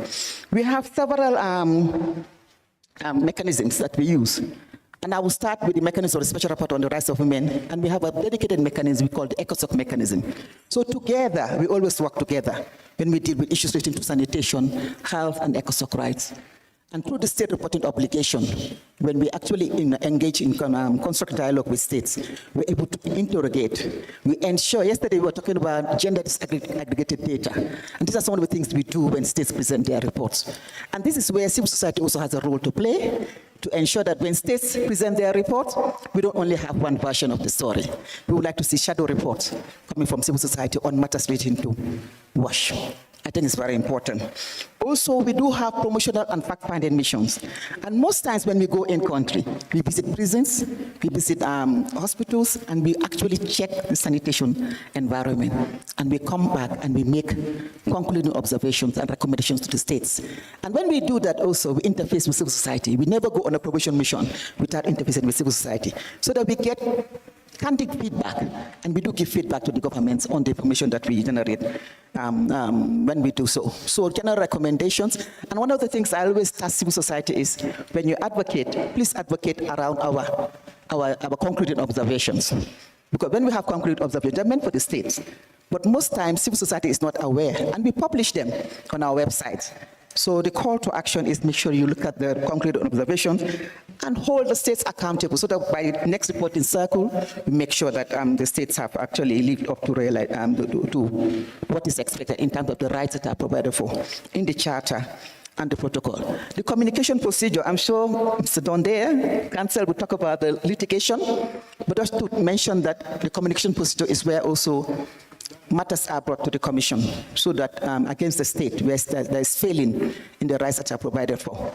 In the landmark case of Serak against Nigeria, even though we don't have the right to sanitation, but the Commission, like I said, was able to interrogate the issue of the failure by the government of Nigeria, especially when it comes to water that is contaminated, and to actually interpret that to be a violation of the relevant articles, that is Article 16 and Article 24, which I make reference to. So even though it's not referred to, but when given the opportunity, strategic litigation is also very important. I won't go in details because I'm expecting that Donald will talk about litigation. Also, one of the things that we have to actually focus attention on, when you have rights that are not clearly provided for in the Charter or in the protocol, for example, if sanitation is not mentioned, as I indicated at the very beginning, we need to give normative guidance and clarity. So maybe together with the ECOSOCC committee, in line with the theme of the year, we may look into the possibility of preparing guidelines or general comments. In the Commission, we call them general comments. We don't call them general recommendations, just for clarity, general comments, to elaborate on the rights, to make it very clear that these are rights issues. And these instruments are actually used to guide states in fulfilling their obligations. And normally we do it in collaboration with partners. So I can see a partnership that can be built between African Renaissance and like-minded NGOs to actually prepare a normative framework that we can actually give clarity in terms of ensuring that these are anchored on human rights, not only on policy, strategies, and infrastructure. So this is something that will be very useful from the perspective of the African Commission. And this is what we do, not only for WASH, but for any other right that is provided in the Charter, or any other rights issue that we can actually situate within the express articles of the Charter. Yes. Excellent, excellent. A warm round of applause. A warm round of applause. So you can imagine in this audience, we've already achieved the moment of, getting a sneak preview into what the African Charter provides for us as civil society, the entry points that we can use, not only for the Charter, for the Maputo Protocol as well, the mechanisms that include the Office of the Special Rapporteur, the ECOSOCC mechanism, and thank you so much, ECOSOCC, for bringing all of us together, because this is one of the ways we can use to ensure that as the year of water and sanitation progresses, everything will be situated in rights, in existing instruments that are already on the continent, in existing normative frameworks, and that we can maximize opportunities to really improve what may not be expressly provided for through the mechanisms that have been shared. So thank you so much, Your Excellency, for giving us that insight. And as we move on now, we would like to invite Honorable Demba Keita from the Republic of Senegal. And as you know, for those who have been following, Senegal will be, or is actually the co-chair and will be co-chairing the UN Water 2026 conference that will be held in Abu Dhabi in December later this year. So, Honorable Demba,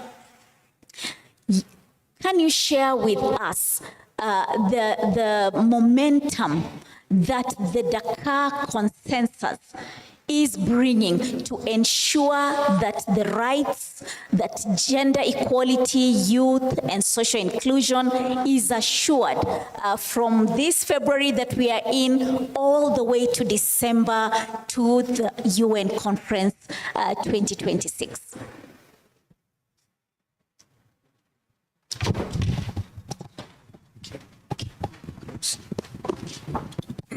Merci, Madame la modératrice.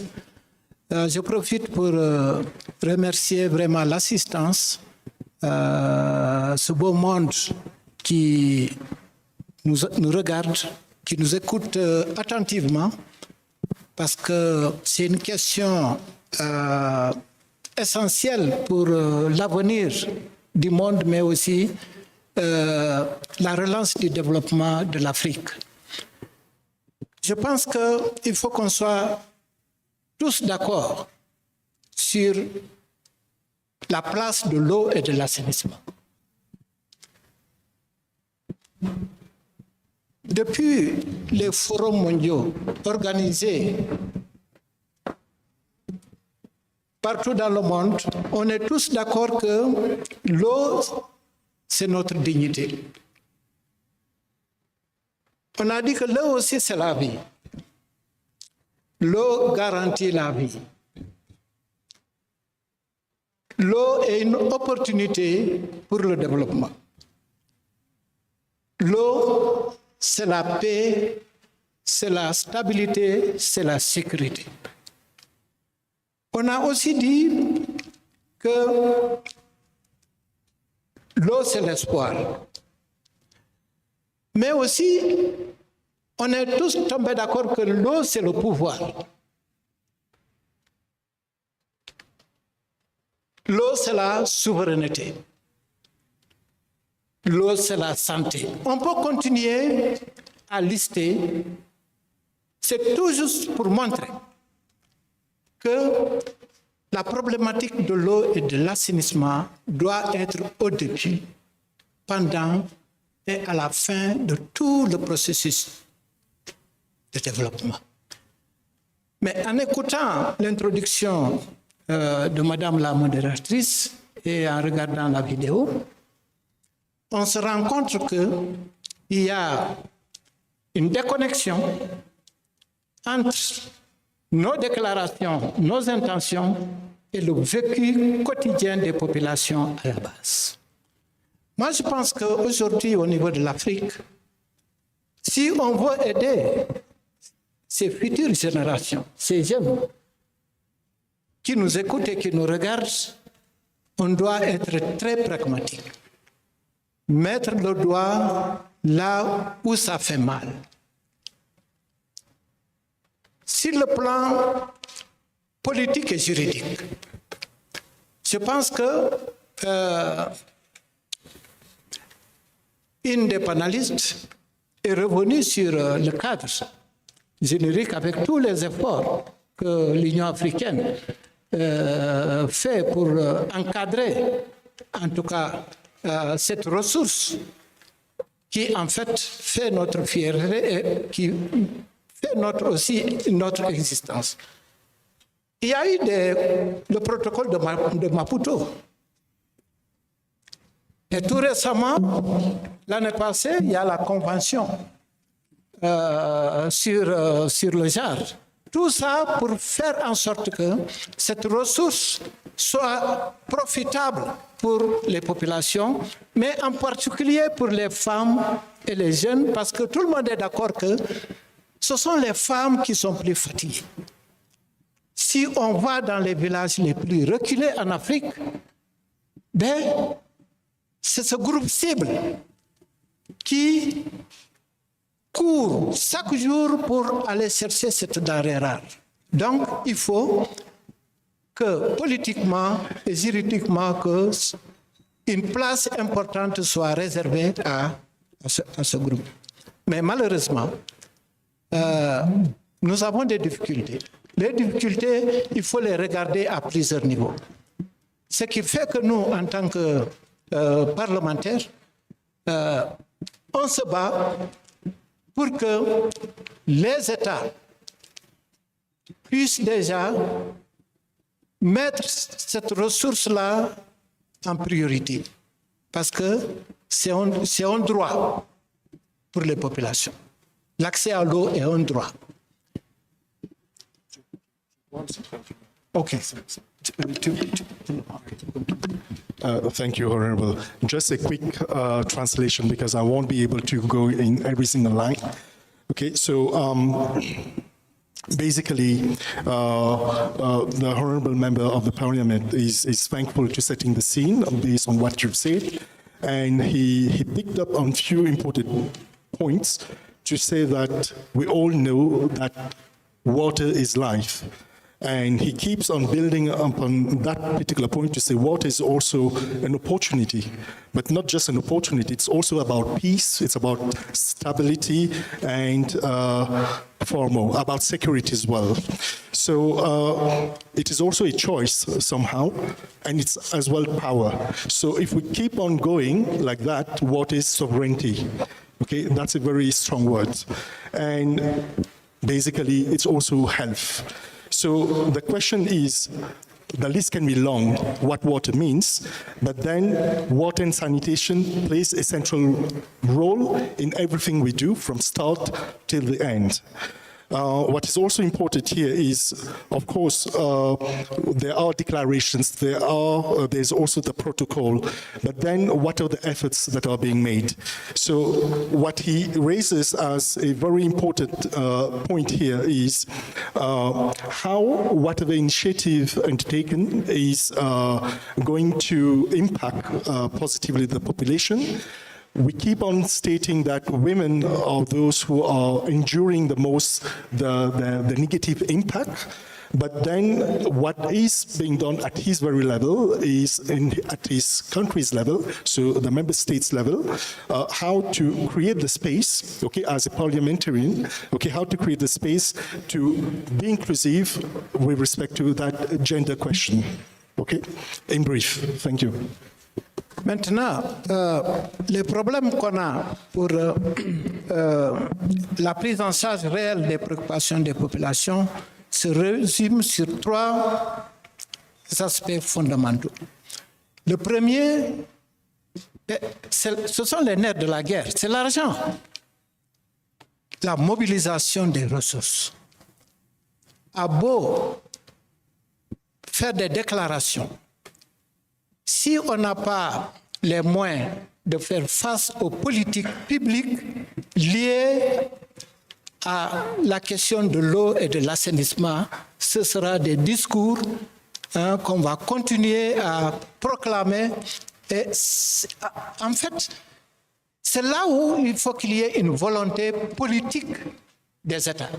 C'est-à-dire comprendre que l'eau et l'assainissement est une priorité et que nous devons nous battre pour mettre les ressources qu'il faut pour régler les problèmes d'infrastructure, les problèmes de mise en place des technologies, parce qu'il y a les conséquences des changements climatiques. Aujourd'hui, dans certaines parties de l'Afrique, des populations se déplacent tout simplement parce qu'il n'y a pas d'eau. Et si on veut les fixer, il faut avoir de gros financements pour soit capter l'eau de pluie, soit avoir des unités de transformation, de purification et de traitement des eaux. Et ça, c'est à coût de milliards. Or qu'en Afrique, avec nos États, le problème qui se pose, on veut que ces infrastructures soient financées par l'extérieur. Mais quand est-ce que, sur le plan politique, on doit comprendre que, avant tout, pour des questions de souveraineté, on doit mettre d'abord la main à la poche. Qu'est-ce que l'Afrique fait pour financer elle-même ou apporter une contribution importante pour la prise en charge de ces questions? C'est ça le premier problème. Le deuxième problème, ce sont les questions juridiques. Tout ce qu'on a comme protocole de Maputo, la convention qu'on vient de ratifier et que les États doivent signer et ratifier. Mais on se rend compte que ça n'évolue pas au même rythme. Il y a ceux qui avancent, d'autres traînent et d'autres ne signent même pas. Pourquoi on veut que l'Afrique contribue au développement de ce monde? Maintenant, nous, en tant que parlementaires, c'est là où on accompagne l'Union africaine. Parce que l'Afrique doit être aussi une entité comme les autres, l'Union européenne, les États-Unis, comme tant d'autres, pour que nous ne soyons pas des observateurs. Mais on a 3 niveaux où il faut déjà gérer. Il y a les pays où il faut que les États s'organisent, il faut que le Parlement accompagne sur le plan législatif, mais il faut que la société civile s'organise parce que la société civile joue un rôle très important là où l'État ne peut pas aller, là où les agences de l'État ne peuvent pas entrer, mais ce sont les ONG, ce sont les organisations de la société civile, ce sont les organisations des femmes qui vont en profondeur au chevet de ces populations vulnérables qui on peut même considérer abandonnées pour leur permettre un peu de retrouver leur dignité. Donc, il est temps qu'on commence à mettre en place des dispositifs au niveau de chaque État qui vont permettre de représenter les structures de l'État. Le Parlement s'organise actuellement au niveau des pays, au niveau de la sous-région, au niveau africain et progressivement avec le Forum mondial qui aura lieu, en tout cas en Arabie Saoudite. On va peut-être pousser pour qu'il y ait un réseau international des parlementaires pour accompagner, encadrer tout ce qu'il y a comme loi, convention pour permettre d'avancer sur cette question. Et on demande aussi à la société civile de faire la même chose et aussi les organisations de femmes pour que les femmes et les filles puissent aussi avoir une structure pour en tout cas faire le lobbying, le plaidoyer. Je pense que c'est ça qui va nous permettre vraiment de régler progressivement les problèmes. Okay.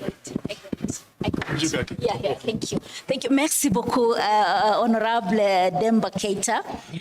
Thank you very much. I'll assist from there. I understand he's very passionate about the Dakar Consensus because it has just been born. And I think the most important thing shared as initially he started off by reminding us that as we walk into as we go into the UN Water Conference for 2026, we will be focusing on water for people, the different thematics, water for prosperity, water for the planet, which includes climate and ecosystems, water for cooperation for the transboundary peace, water for multilateral processes, and water and investments. And I think there's very good recommendations, thank you, Honorable Demba, on prioritizing resource mobilization, making sure that we can have the resources that we require to move this agenda forward and ensure that the centering of gender equality, youth, and social inclusion becomes a reality within the laws. But let us be reminded, parliamentarians have a key role. They are the representatives of the people. They are in charge of budgetary appropriations. Parliamentarians are also, they play a very key role in accountability. And indeed, there is a space to mobilize for solidarity across the continent and have this network, you know, visualizing the network of parliamentarian champions that can actually push for this conversation. And why is Dakar so important? As co-chair, I think the Senegalese parliament will continue, it has and will continue to play a central role as advocacy partners to civil society to make sure that the continent's voice actually arrives in Abu Dhabi in a way that can make a difference for all of us. And I think it's important to also recognize we have the Deputy Speaker of the Parliament of Senegal. I think yesterday we had very good sessions with him and with Honorable Demba. Thank you, GMAC, for also being here. Gender is my agenda campaign. Let's clap for them. them. Let's give a warm round of applause to Honorable Demba for this very passionate submission of the role that parliamentarians, as leaders and as representatives of the people that include civil society, can play to ensure equality is achieved and inclusion is secured. A very, very warm thank you, Honorable Demba. Now we have the opportunity to invite Amin, our youth representative on this panel. And Amin, I would like you to lean in and tell us how the Model African Union, as an organized, as an organized body, ensures that voices of the young people are finding their way to decision makers' table. Over to you, Ms. Amin. Thank you so much. Good afternoon, everyone. Good afternoon. This is the youth speaking, right? This is the future of Africa, so we need more energy. Good afternoon, everyone. Yes, thank you. I would like to start by addressing the organizers and my fellow panelists, all protocols observed. Thank you so much for giving me and the youth this chance to speak. When I go to answering my question, currently, through the ECOSOCC, for example, the Model African Union, especially where I work, the Model African Union Ethiopia, we are working on the youth through ECOSOCC in this formal spaces for the youth to engage with the AU policy directly, as well as the African Union Charter and the AU Youth Engagement Strategy, meaning that we are recognizing youth as key development analysis. How we do it is that through youth-led networks and platforms. For example, through the AU Youth Envoy and the initiatives that they will produce and they have been producing for the last years, as well as our Model African Union simulation conferences, which we are actually currently doing in another place today, and our thematic youth forums, where we engage with young people, AU committee directly. On here, we can also say that the Model African Union is trying to engage with other organizers, such as the GMAC, which we just finished yesterday, and the Pan-African Adults and Girls Movement, where we have youth-led organizations or youth-led initiatives where the youth, the adults and girls try to engage and come up with the better solutions for themselves going through their own problems. So we are working with the youth directly to facilitate the problems as well as to find the solutions directly. Thank you. A warm applause for Amin. I think this is very important. You know, earlier in the morning when we had the setting the scene panel, a lot of conversation came in and, we need to involve the youth, But I think the declaration is clear from this panel. This is not just about involving, this is about centering the sharing the collaboration that, AMCAO has led, and we've been doing this together with African Renaissance to make sure our ministers are understanding the importance of centering youth and women, people with disabilities, marginalized population. They are organized, they are there, and we need to make sure they are not receiving our decisions, but participating in the construct of those decisions. Now, as we go on and we are trying our best to manage time, I think, always save best for first and last, and of course middle as well. So thank you very much to you, Dawn Dare of Palu. I think you're hearing so many things coming around, and how can we put all this together? How can we put this all together to ensure that the right for water and sanitation for women and girls in Africa is actually secured within a normative tool, borrowing from what our, Excellency Commissioner, was alluding to ensure that this gap, there seems to be a gap between the high-level decision-making instruments or systems and the reality realities, the lived realities on the ground, the practical sectoral experiences are not matched. What can we do? How can we put all this together so that this year becomes the year beyond talking, becomes also the year that action is realized? Thank you very much, Caroline. And I hope to make it short, because I think a lot of what I would have said has already been laid out very well by Honorable Commissioner Saranjie. And just to reiterate that a lot of our leadership, but also a lot of our citizens,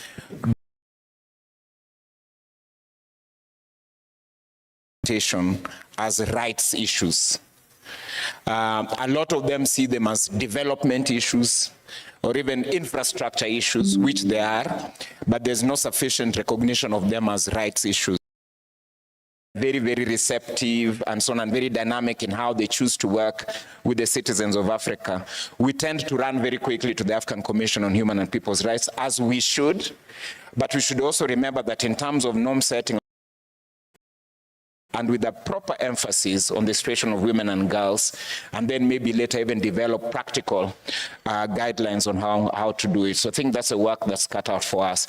As Commissioner said, yes, indeed, there's an ability to also push this through litigation, litigate so as to crystallize this right, and that litigation can be done at the national level, at the regional level. You know, we have the ECOWAS Community Court of Justice, we have the East African Court of Justice, and so on, or at the continental level, because you can go to the Commission for soft law, but you can also go to the Commission to file a complaint against your government and to get a decision. So that is also on our radar, but I think the interactive dialogue in Banjul and in Maseru are good places to start. Thank you. A warm applause to Dawn. I think this is really eye-opening, that definitely we have all these players and the constellation is real, but how can we expand and maximize the opportunities that are already there? And thank you so much, Dawn, for bringing in the Commission on the Rights the Committee on the Rights and Welfare of the Child. This is very important, because then they also have a responsibility to ensure the realization of water and sanitation rights is accrued to the specific population that actually is part of the significant majority across this continent. And I think at this point, I dare even, we have Banjul, we have Maseru, and definitely we have Midrand in South Africa, the Pan-African Parliament being there, and I think the parliamentarians from their national level are able to stream issues into the Pan-African Parliament as well, and ensure that as much advisory as we can marshal is mobilized to ensure that the rights, or make sure that these rights don't remain on paper, but they become a reality for all our populations. I think this would be a good point for me to pause and really open up to the floor. We do not have much time. I think it's just about, we only have 5 minutes. Thank you, Rose. Oh, Rose, this is wonderful, Rose, a great friend and coach of the Renaissance too. Thank you, Rose, for the gentle reminder. I think we can accept, I'm already seeing a hand up. Can we just take three main comments? And many more comments should open up. I think we do have quite a number of African Renaissance team members. We have the secretariat of our host, ECOSOCC. Many more issues that you have picked from this session can be directed to ECOSOCC or to any of our members. So Isabel is helping pick just the 3. Comment or question, and then we close the panel with one minute each. Oh no, half a minute. I think Rose allow me half a minute so that we keep time this time. So just half a minute from everyone. Brief closure after the 3 questions or comments have been raised. Yes. Okay. My name is Bahati Rubango. I'm from Democratic Republic of Congo, and I work for Women's International Peace Center. My question is directed to to Honorable. I will speak it in French, and thank you for bringing our French on table because we felt that we were fully excluded, but with the Honorable, we are now like, we feel like we are included. Donc, Honorable, merci beaucoup pour votre intervention. Je voudrais donc savoir, Honorable, parce que vous avez parlé de la volonté politique et des questions qui vont avec pour l'eau et l'assainissement. Et je trouve que nous ne sommes pas parmi les priorités du gouvernement en Afrique.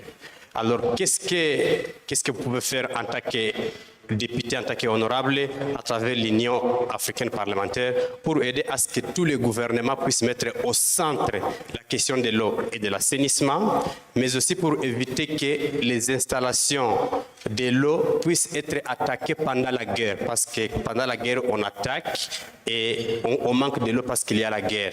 Et enfin, qu'est-ce qu'encore on peut faire pour meet each others? What's the platform we can go to, or we meet each others? In addition to my questions, what is the concrete actions being taken to ensure sanitation policy address the specific needs for adolescent girls, including privacy, safety, and master's hygiene? Thank you. Thank you. Thank you. Thank you very much. So we'll start, just very, very brief comments from you, Excellence, very brief, and we can continue the conversations, during the break. I think, Don, you can take the public participation. How can we how can we bring more voices on the table? Amin will take, and then we'll have a closing note from Her Excellency so that we call it a day. Over to you, Excellence. Yeah. Merci. Donc, par rapport à la question posée, moi, je pense que il faut que les États, d'abord, acceptent de s'engager politiquement, c'est-à-dire ces conventions doivent être signées et ratifiées. Ça, c'est la première des choses. Deuxième chose, il faut encadrer, dans le cadre de l'application, qu'il y ait des lois. Voter à l'Assemblée sur ces questions-là et que ces lois soient appliquées. Parce qu'une chose est de signer des lois, mais ce qu'on constate généralement, ces lois sont mises un peu dans des tiroirs. Il faut que le Parlement, les députés, les parlementaires de chaque pays s'organisent pour mettre en place un réseau qui va travailler spécifiquement sur cette problématique d'accès à l'eau et l'assainissement. Merci. Merci, Honorable. Voilà. La point. This is it. Yes, next. Yes, we can have it next. Yes, let us have a network through which we can engage. We have to have a platform of engagement, and these issues can be tabled on that table to be resolved. Over to you, Don. You have a second. Yes, thank you, and I'll build on that, Caroline, and just add that I support what the honourable member said. What I'll challenge us as citizens, in a context of diminishing resources, we make sure we don't necessarily reinvent the wheel. We don't need to start a new organization for every time an issue comes up. So we look very introspectively at the coalitions we have now, the movements we have now, the institutions we have now, and we see how to mainstream this in it. Thank you. Thank you very much. Thank you very much. Yes, Amin. Thank you. That was a very quick and to the point question. So my answer is going to be on water availability or lack of sanitation based on gender. For girls, most of the problem we see in Africa is getting affected because of menstruation and dropping out of school because of lack of access to water, menstrual products, and sanitation products, basically. And for boys, most of the time that we see higher exposure to infections such as diarrhea, worms, or skin infections, and the fact that there is harmful masculinity norms such as boys do not need privacy, which leads them to a problem, making them unable to use the toilets or the available facilities. Thank you. Thank you very much. I mean, we look forward to better documentation of this and, sharing so that this discussion can continue.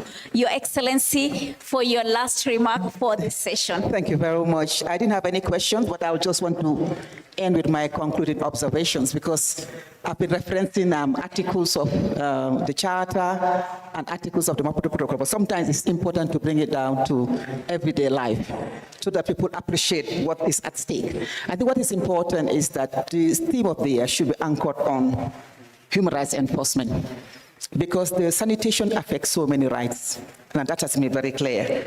And it is important that the right to sanitation, just bringing it down to our everyday life, determine whether a girl attends school with dignity. That is very important. Whether a young woman can move freely without any fear of ostracization or fear, just bring it down. These are rights that we have to think of. Whether the reproductive health is protected and preventable death is avoided, just bringing it down to our everyday life. Whether a woman can participate in economic and civic life, because you're talking about the market women and the right to dignity. These are some of the things. Coming back to what next, how do we go forward? As special rapporteur on the rights of women and coming from the African Commission. And indeed, Don, you are right, the African Committee of Experts, we are known to collaborate together. We have 2 joint general comments on female genital mutilation because it affects both the girl child and the woman, on child marriage also. So working together will be something that we're very familiar with. So we're looking forward to coming together to actually prepare guidelines to help member states because that is our responsibility. So, and we're looking forward to partnering with you, but not only with you, with all like-minded institutions. Because at the African Commission, we actually have a very inclusive approach. So when you come, we're happy to work with you. And most of our soft laws are actually based on partnership with partners. So you just know that we're ready for you. So I'm happy to join hands together. Thank you so much. A warm applause. So there you have it. You have it there. Let us consider that gender equality, youth, and social inclusion are about embracing the day-to-day realities of the African citizen's life. Thank you very much again. Thank you for the panel. I don't know if we have photo de famille for a second, and really looking forward to continuing the conversations.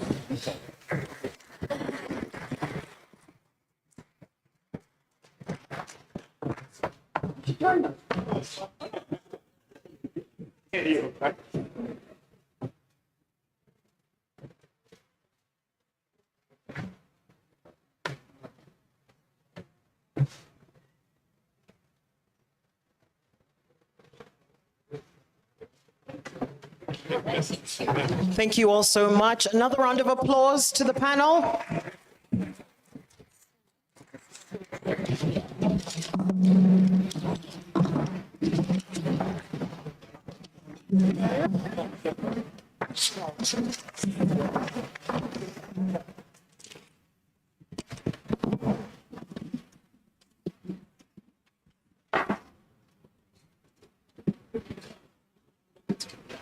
All right, good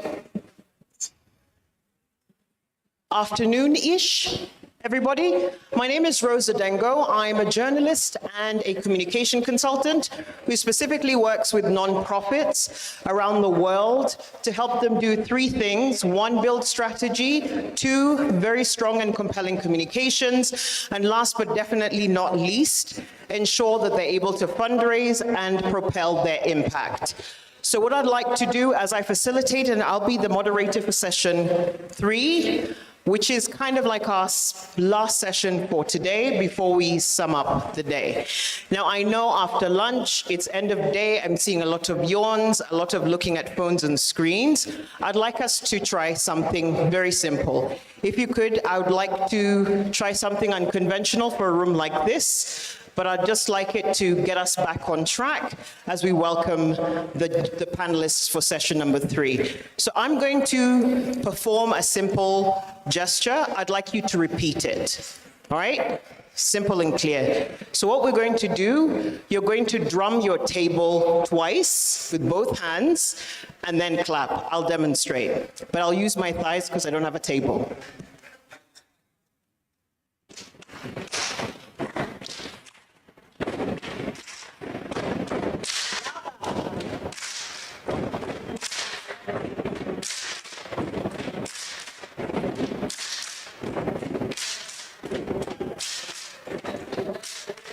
Thank you. As people sing, we will rock you. I appreciate that. Thank you all so much for indulging me. So all we're going to do, I'm going to introduce each and every panelist. Once I've mentioned their name and made the introduction, we'll welcome them to the stage with what we've just done. All understood? Fantastic.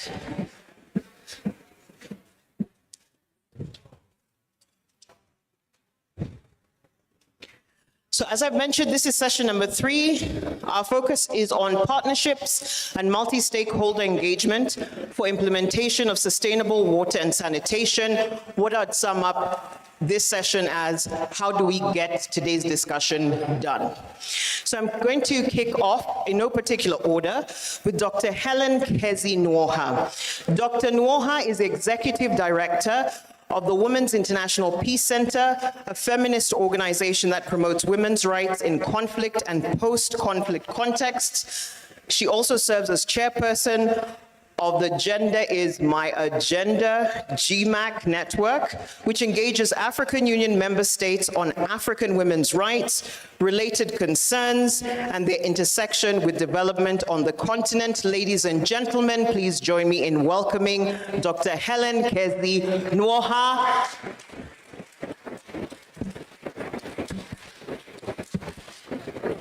We can do better than that. All right. Next in line.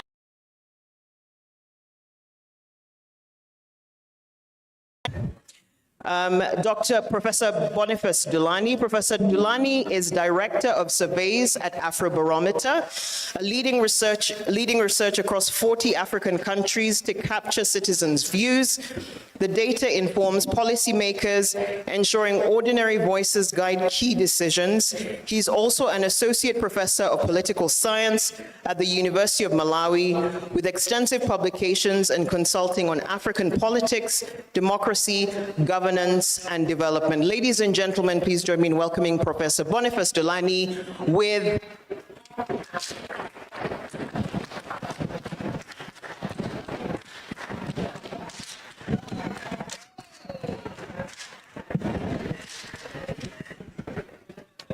all right, next we have, you're very welcome. We have Mr. Vinesh Chintaram. He's a familiar face. You saw him a few seconds ago.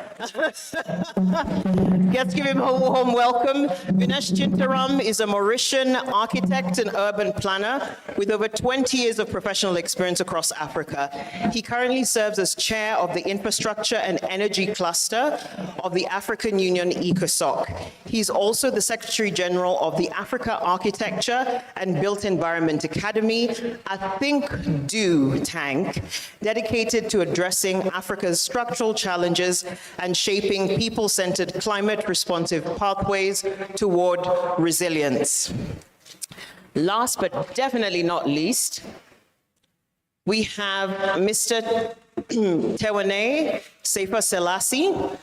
Tewane Seifa Selassie Johannes is the Peace, Advocacy, and Ethics Department Head and Senior Climate Advisor at the Ethiopian Orthodox Church Development and Interchurch Aid Commission. He is also a member of the World Council of Churches Working Group on Climate Justice and Sustainable Development. He leads the Peace and Climate Practice Lab within the Africa Peace and Environment Summit. He has over 16 years of experience in integrating faith, climate justice, ecological restoration, and locally led climate resilience. Thank you all very much.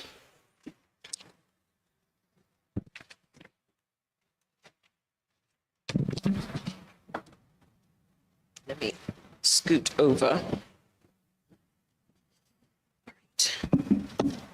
So you can take one mic and pass it down. That I picked throughout the morning and early afternoon. Phrases like, we need more pipes, not just policies. Phrases like, the Africa we want starts today and starts with us. Rapid urbanization, water stress. Water is central to sovereignty, resilience being possible by 2030. That's, depending on how you count, that's shy of 5 years from now. It's possible. So how exactly will we raise the annual $30 billion required? And how do we streamline policies, political mandate, and multi-sect and partner? My initial question to the panel. From your perspective as professionals, what is the single most enormous partnership gap currently slowing progress by 2030? We'll start with the doctor, Dr. Helen. Yeah, thank you so much, Rose, and thank you for the warm welcome. A bit of correction. Some few years ago, I stepped down as the Executive Director of the Women's International Peace Center. I founded Researchers Without Borders, where I currently serve. I'm sorry, I could have told you that earlier. So, yeah, thank you. For me, I think the most significant partnership gap that we have in terms of water and sanitation is the disconnect between continental and national commitments. And of course, sustained coordinated implementation at community level. So we do talk about Vision 2063, which is, being developed. But the question would be, to what extent are we going to ensure that it is domesticated at national level? To what extent are we going to make sure that it is practically implemented at community level, where these water issues are existing? What we do have in Africa are good frameworks, fantastic frameworks. Agenda 2063, very robust, covers everything. Now we do have a lot of water-related declarations. And again, 2026, AU has declared as the theme of the year. But a lot of times, these efforts are undermined by fragmented governance, weak institutional coordination, and also chronic underfunding. So we say these things, but these sectors are not fully funded.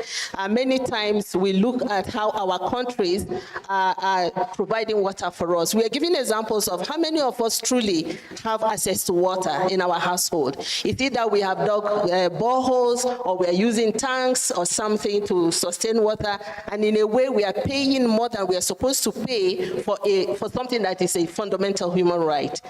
So I think the limited inclusion of civil society is also one of the gaps that we have. And when I talk about civil society, I'm talking about women's organizations and other groups, women living with disabilities. We have a lot of groups. We heard about the trade union, and these groups that should be fundamental in decision making and that should support accountability processes are usually not included. So if we could bridge this gap between the communities, between civil society, national governments and ministries in charge of water and sanitation, and regional frameworks, I think we will make a headway. But I also think that many times we sit talking to ourselves here at this level of the African Union, talking to ourselves at the national level. To what extent are we involved in the community in some of these decisions? So if we want to strengthen partnership, we must be better coordinated. So we are not running parallel initiatives, which is what we see across, private sector, but also government, in a way that we are able to address this. A lot of countries have very weak infrastructure, and we've spoken. I've been listening since morning. I've not heard anyone talk about countries who are in conflict. Sudan, countries that are recovering from conflict, South Sudan, DRC. Their context is different from normal situations. That in terms of talking about partnership, then we need to talk about humanitarian response. We need to talk about people who are providing infrastructure development in these countries for us to be able to address this partnership gap. Thank you. Thank you. Go ahead, Bonnie.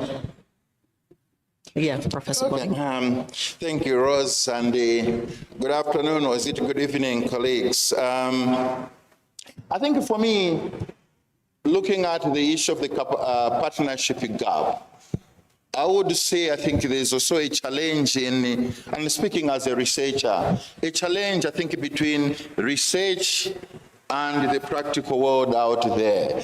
Both, I think, on the parts of government, civil society organizations, and many others. I think we set ourselves goals, but very rarely do we also get real research, real data from people and organizations like my own Afrobarometer to try and indicate whether there is progress or whether we need to speed things up so that we can meet the targets that we set ourselves, like the 2030 goals.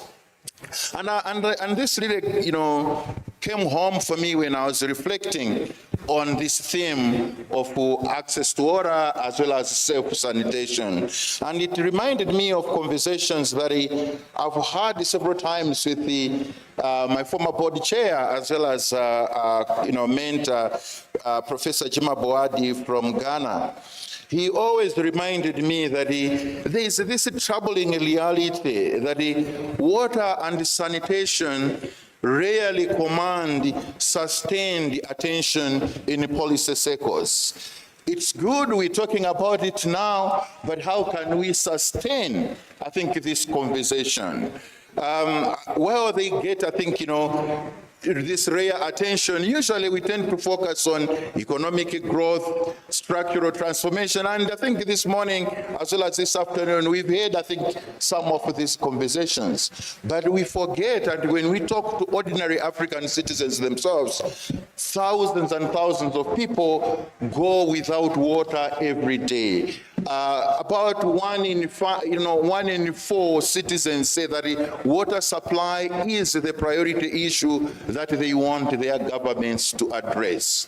And when you look at sanitation, and if we look at the one basic dimension of sanitation, and that's access to toilets. Many people actually don't even have a toilet. About 1 in 10 tell us that we don't even have a toilet that we use. And some of the countries like Namibia, it's about 40%, that's 40% of households that don't even have a toilet.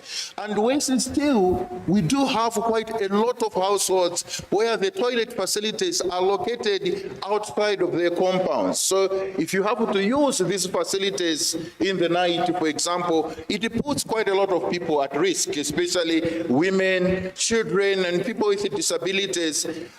Apart from, I think, the risk of being attacked going out, in the night, but it's also the dignity that you lose if you have to access these facilities, let's say, in the day. But I think the data is there. How do we as researchers link up with those who need this research, this data, to inform policy making and make their decisions and track goals and targets that we set ourselves? And this, for me, from a research perspective, is the gap that we need to also try and address as we move forward. Thank you so much. So, Vinesh, I'm also curious from your perspective, because building the infrastructure is pretty much part and parcel of what you do. When you're looking at the problem, we've heard about policies, implementation challenges, access to data, and implementation of existing data. From an infrastructure standpoint, what does that look like as the hugest problem? I will try to be provocative here. I'm a technical guy. I build every day. I design. At times I know what are the needs. Other times I don't know. I'm just being requested, you need to design this or X. So there is a gap. You're talking about partnership gap. So the gaps are in capital letters all the time. Because to me, what I want to say here, it's a simple thing, which is common sense. So there is a gap, which is a social gap to start with. There is a community gap, people living in the same community. At times, they don't know how to hold their own hands together. There is a gap to understand nature. There is another gap to understand culture. So what type of partnership are we talking about if at the very grassroots level, these gaps exist, so we can talk about all kind of partnership, civil society, community, civil society, funding agencies, government, AU, etc. Nothing will work if at grassroots level we have that failure. So I'm being a bit maybe harsh, but that's a reality, because we lost what we call our common sense on many aspects. I take one simple example and I stop on that point. Many times you've seen across cities water pollution. You have rivers, pollution. All over various, we talk a lot about slums, again pollution. Who caused that pollution? Is it the African Union Commission? Is it EU? Etc., etc. So there is a fundamental issue here that we need to address. If we want to build a sustainable or resilient partnership, it's to go back to our source and understand what our environment is and what type of environment we want to build. And that's my focus. Thank you. Thank you so much for that. Just before we move on, just to clarify, in terms of some of the common sense that you're touching on, is this also just the basic principles of proper urban planning in line with paying attention to population growth and urbanization? Sure. You know, we talk about cities, we talk about planning. Of course, we have rural Africa. In rural Africa, we do know how to accommodate with our environment, because one simple example, you can't import materials from elsewhere. You need to find a material with which you will build your house or your hut or whatever it is, something in the vicinity, while in cities the concept differs completely. So that very common sense, if we apply it to cities, why should our materials be imported from elsewhere? One simple question again. So there is not one single answer to this, okay? It's quite complex, but definitely the biggest concern that we are having today, in line with what you're asking for, we are having those pressures over cities because the population is increasing. Half of the African population live in cities, and that's going exponentially, it's growing exponentially, I would say. So we are in a panic mode. That's what's happening. We are in a panic mode, and we are not thinking before we execute. We are executing as a response to urgency. That's our problem today. Thank you so much for that. So, Tewani, from a faith-based perspective, you've been working in the Ethiopian Orthodox Church, a member of the All-African Conference of Churches. You've been heavily looking at things holistically, from peace to climate justice and resilience. You've also been exploring matters of water and sanitation in the communities that you do serve.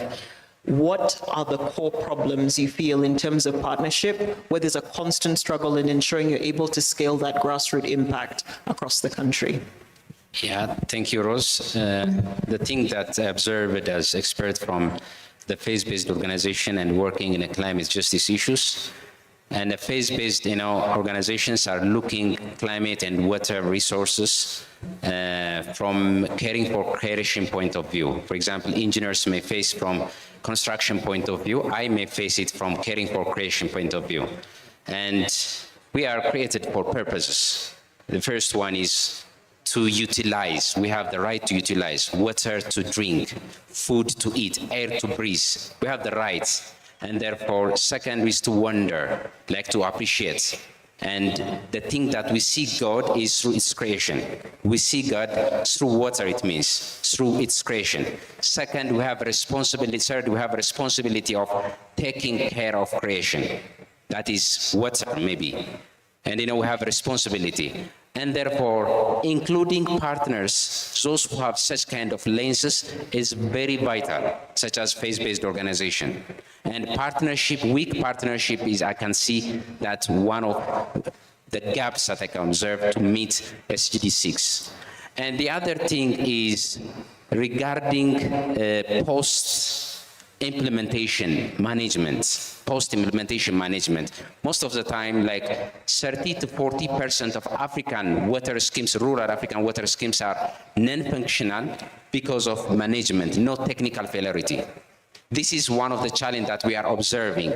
And the challenge is because of non-functional partnership, a weak partnership between the community, technique, and other partners. And therefore, we are not looking the water table, the forecasting, and the watershed management. These are unintentionally excluded partners. Those people who are working in the watershed management. And when the watershed is decreased and the water is automatically out of use, the scheme is out of use, only the infrastructure remains. And the other partnership that I observe, when we are working in Africa and the regional states like Horn of Africa and maybe Great Lakes, for example, I can mention between Kenya and Ethiopia, there are people who are living in between the Maasai people and the Kenyan, the Ethiopian Boran people who are moving here and there. The Ethiopia has the National Adaptation Plan, which is one is a WASH program out of the 18, the National Adaptation Plan.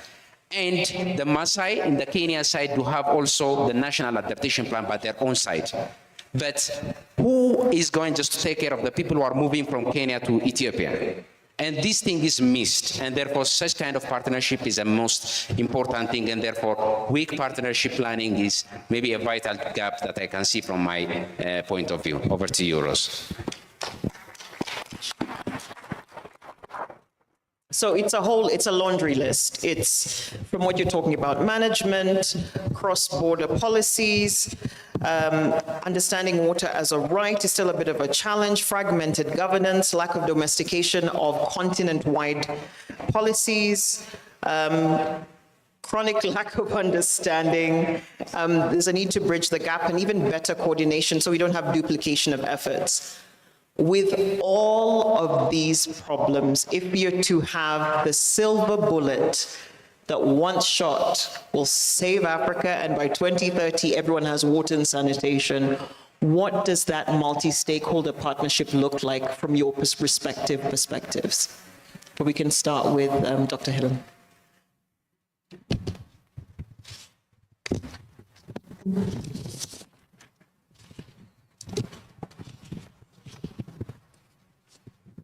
I think practically is to look at how do we as civil society, for example, the women's movement, engage with the African Union and the African Union institutions, for example. So how do we, as civil society, ECOSOCC, GMAC, coordinate ourselves in order for us to push a common agenda along this theme? How do we consolidate our different efforts?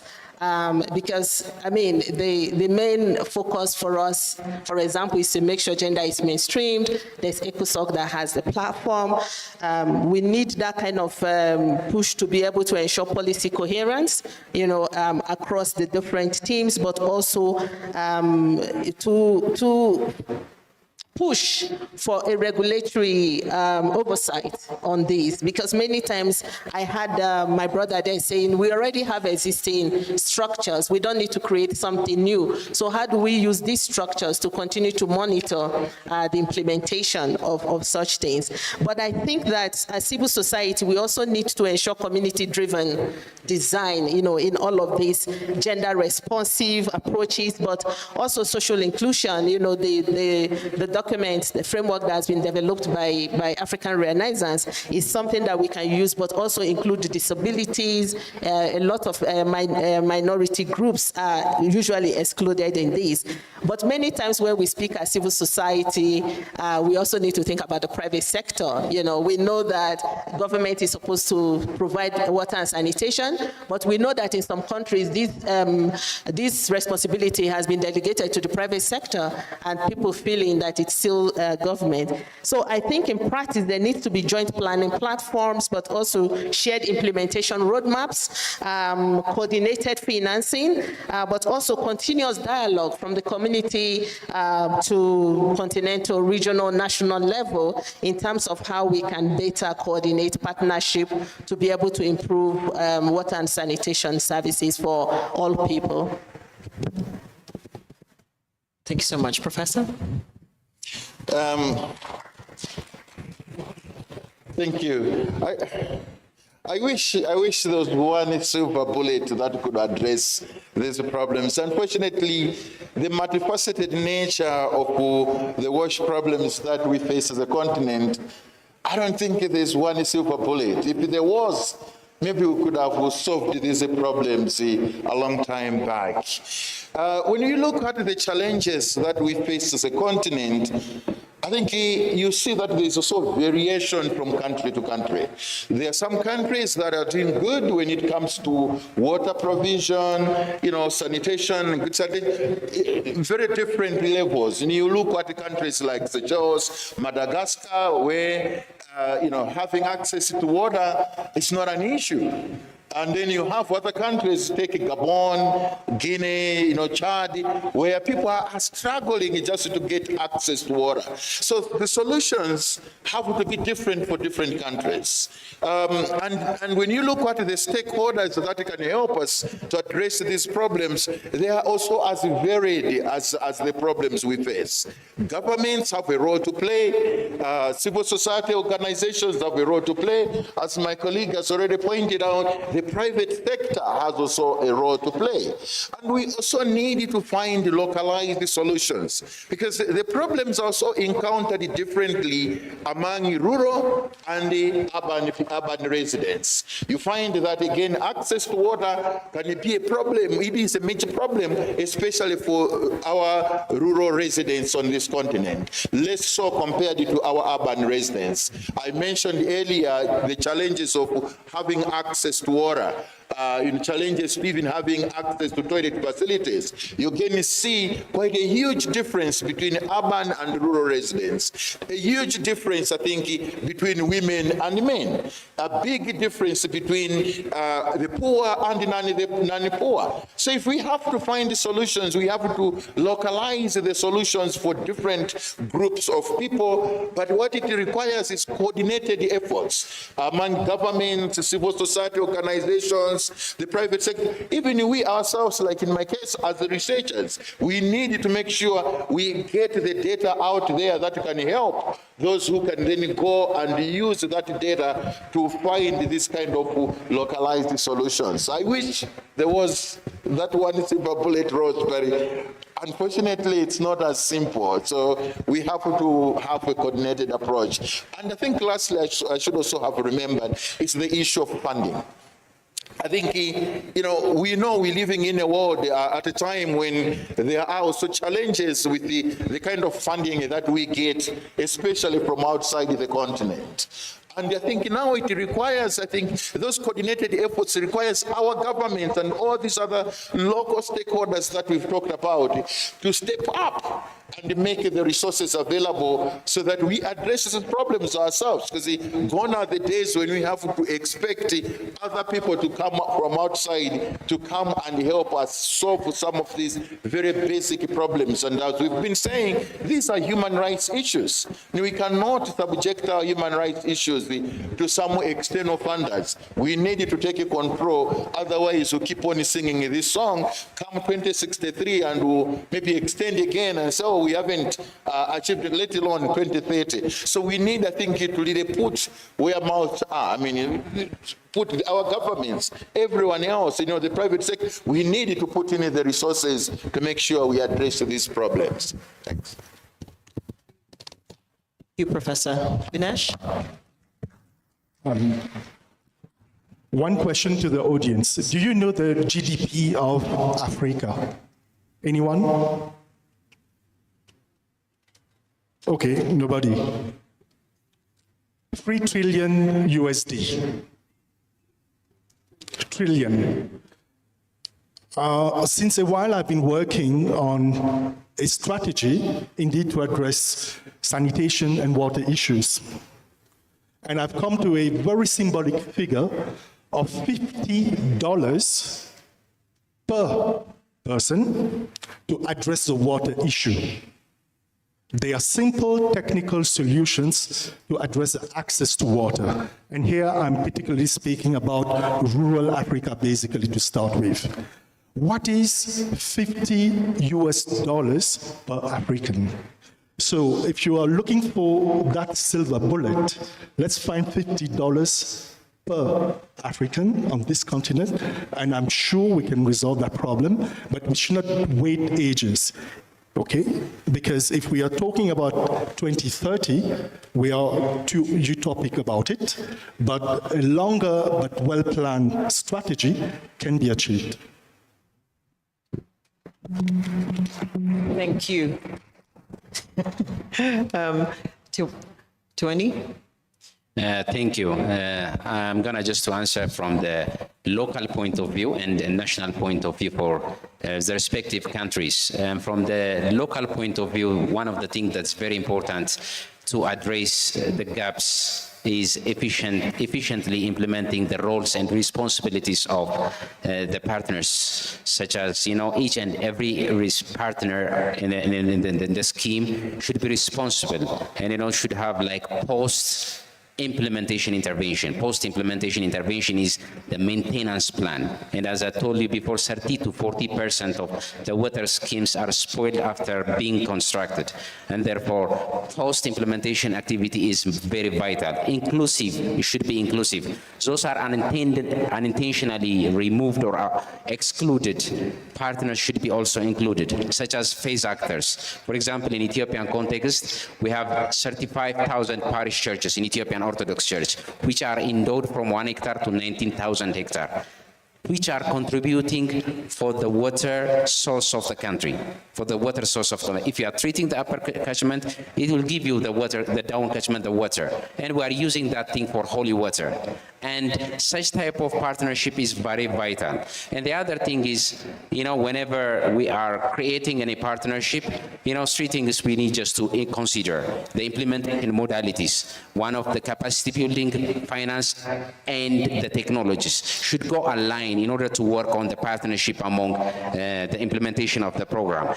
The other thing is also, in order to have partners, we have to create, one thing. The first one is we have to ask question: who will own the water? The already constructed scheme. Who will own the water? Who will maintain it? And is it considering the watershed management so that the water should be sustainable? Over to you. Thank you so much. This is such a collection of things. I'm still blown away that technically all we need to do is to get 1.5 billion Africans to give $50 and we solve our problem. Any donations we can make today. But also just looking at the fact that it's a consolidated, it requires a consolidated challenge, but it also, I think it was this first panel, the one that Victoria was running, where panelists did mention the fact that in terms of data, we're very insular. So unlike, the EU and the likes, where you can go to the EU headquarters in Brussels and get all the details, African Union does produce policies, but every country has its data, and some countries don't even actually have accurate data at all. So we're trying to solve a collective problem, but we seem to have individual unique challenges. So what I'd like to do, just because of time and to open up the floor, I'd like to ask the experts one last round of questions each, and then we'll jump into questions from the floor. So just to pick up from where we left off with Mr. Tewani, just looking at based on what you said, however much we're talking about solutions here, the reality is one huge song that we sing on this continent is a governance issue. Money appears and disappears in a cloud, and people are not held accountable.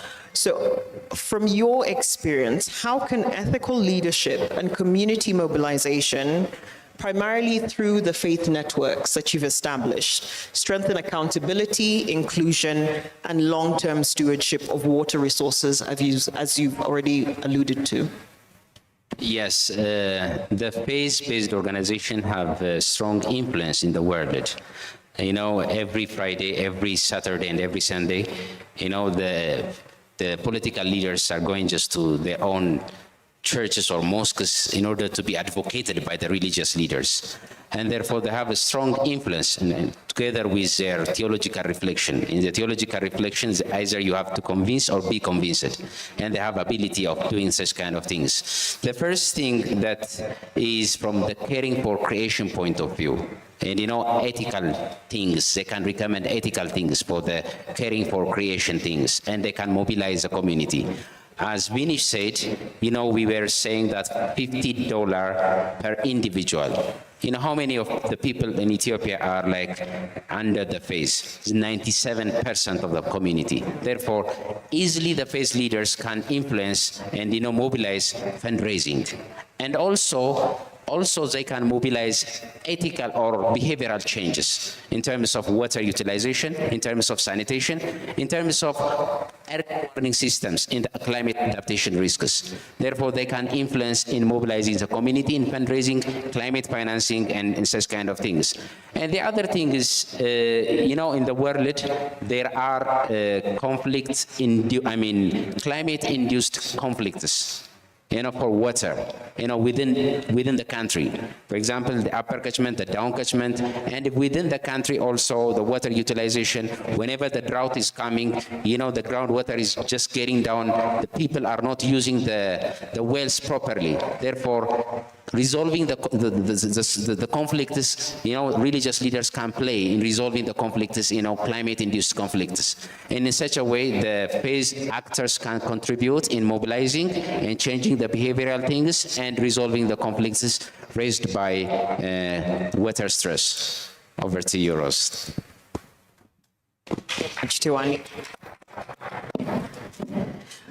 Also jumping onto governance, I'd like to go to Professor Boniface regarding governance and data. You've actually produced a report recently, I think your latest report, that does touch on that. So I'm wondering, how can we integrate citizen-generated data and public opinion evidence, such as the findings that you produced at Afro Barometer through water and sanitation, to systematically integrate multi-stakeholder partnerships to inform planning, strengthen accountability, and improve WASH implementation outcomes? Thank you again. Quite a very interesting question. Across the continent, we do have quite a lot of data sources, a lot of experts, and a lot of that expertise is here in the room. But very rarely do we actually go to the real experts, the people themselves, and ask them what they think about these issues. Now, the experts themselves, of course, are part of that wider society. But I think we actually need to go and talk to the people and get to hear from them what they think about these kind of issues. And that's why I was speaking about localized solutions. Sometimes I think we sit in the comfort of our classrooms, our research rooms, our offices, and think and claim that we know what the ordinary people really want and think. And then when we go to talk to them, we find that actually the reality for them is different from what we think. When the reality, actually their reality is different from our reality, we think and we usually rush to say they don't know what they want or they don't know what they're thinking about. But I think there's quite a lot of expertise, a lot of experience, a lot of knowledge among our citizens on this continent. And I'm always humbled when we are doing our research, talking to people, how much actually they know and how little those of us who think we know, we actually know. So I think it should start with the people themselves. Who do they trust? We're hearing about the government, religious institutions, the private sector. But to what extent do people really trust these institutions to actually do things that would advance their own interests and the things that they know? We want to know unless we go to them and talk to them. So the issue of governance has to start from the ground up. We should not go and define things, and especially I think when we look at the policies, that sometimes the policies really differ from what the people themselves on the ground are prioritizing. I come from Malawi myself, and I know our government tends to prioritize, agricultural subsidies and other things that are important to many people. But when you actually ask most of our citizens that, what do you really want the government to do? They tell you, well, we want better economic management. We want better, the creation of jobs. And that people want to do things for themselves. They don't want government to be doing it for them. But we rarely go and ask them.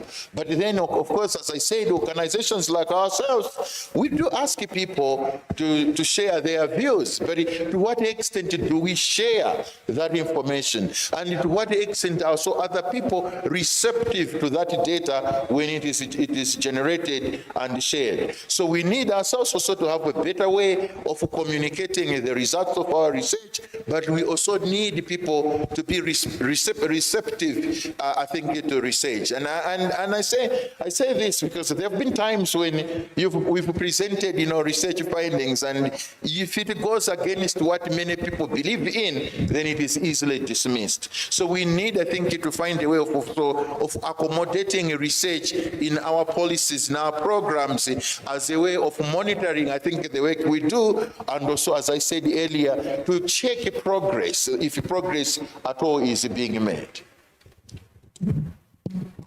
Thank you very much, Professor. We've been talking, we haven't really touched much on private sector. And Binesh, you actually run your own firm as well. I'm curious to find out what role specifically should the private sector play in infrastructure delivery, and how can partnerships ensure equity and affordability while maintaining sustainability? The question is really complex because what's happening across Africa, and in particular, when we address infrastructure projects, most of the time you may see a tender is floated out, international bidders, I don't want to talk about nationality of bidders, and then projects or construction sites just pop up here and there. And at times we do ask ourselves the questions, is it really needed?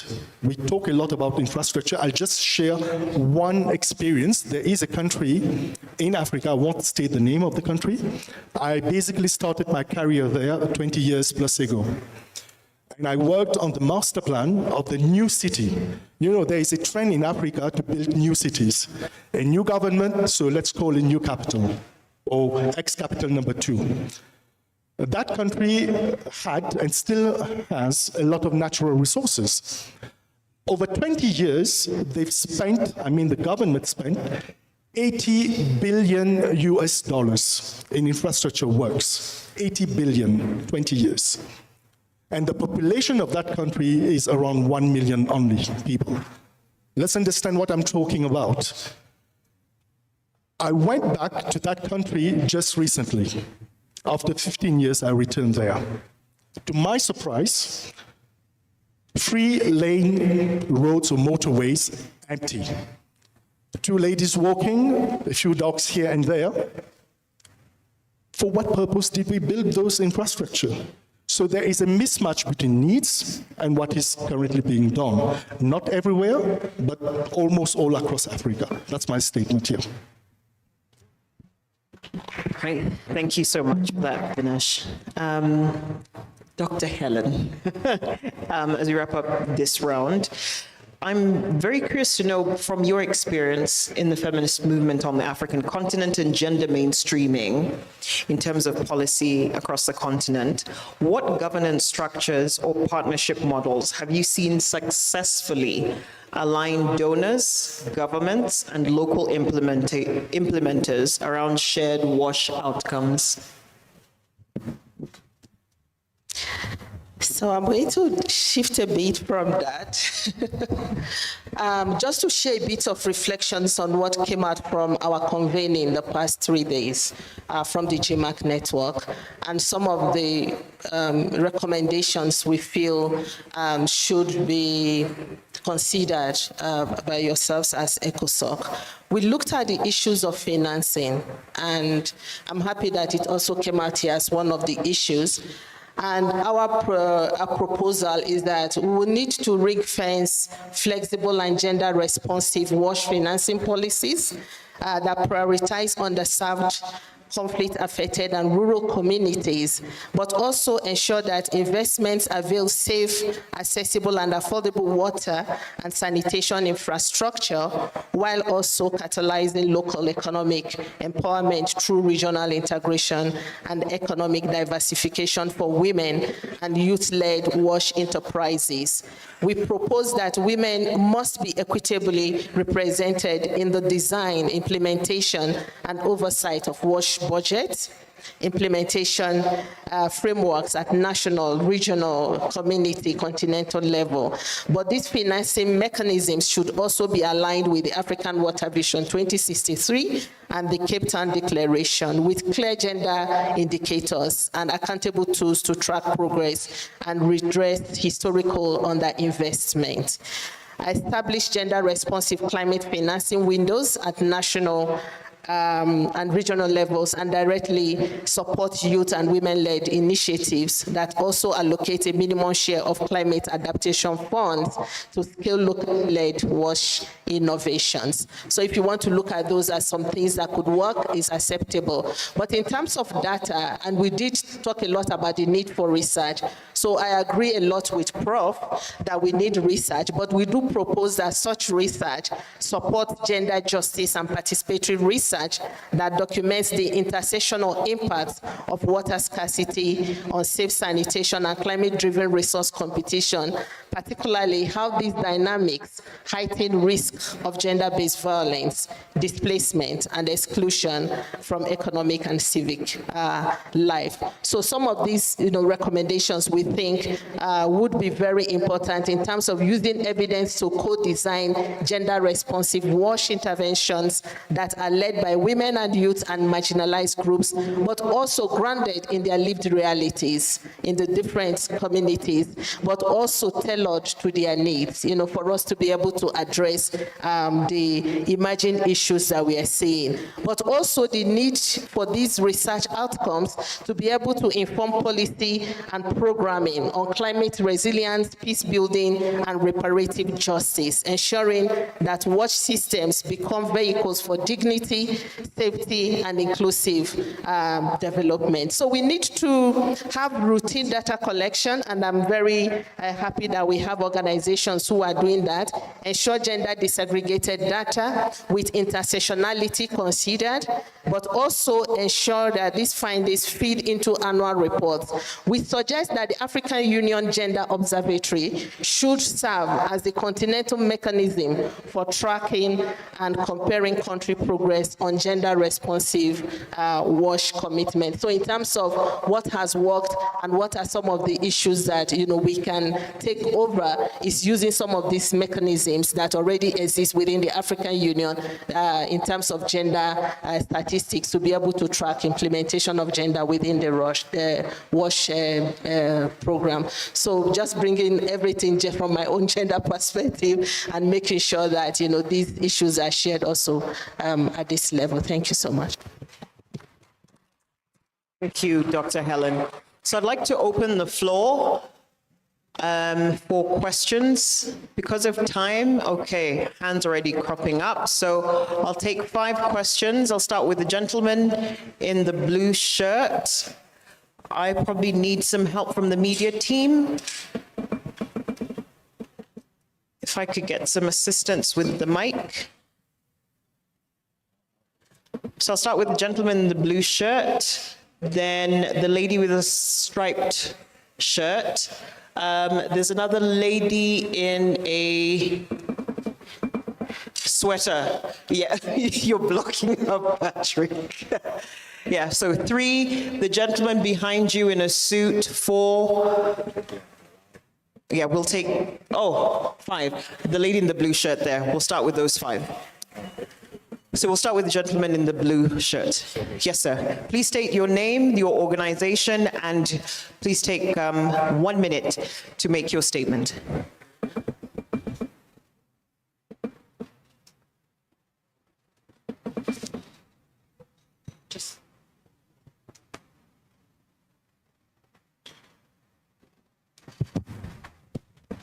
Okay, thank you very much. I am Zannaba Gitane from Construction Technology Management, by profession of town planner.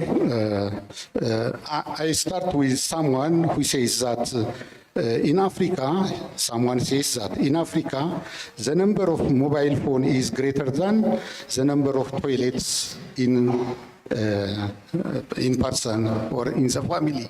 I ask my question for my friend, architect and town planner, that water sanitation is also a latrine, a toilet from this program agenda. I see that all panelists, all presenters are not have the problem of water, sanitation, and toilet.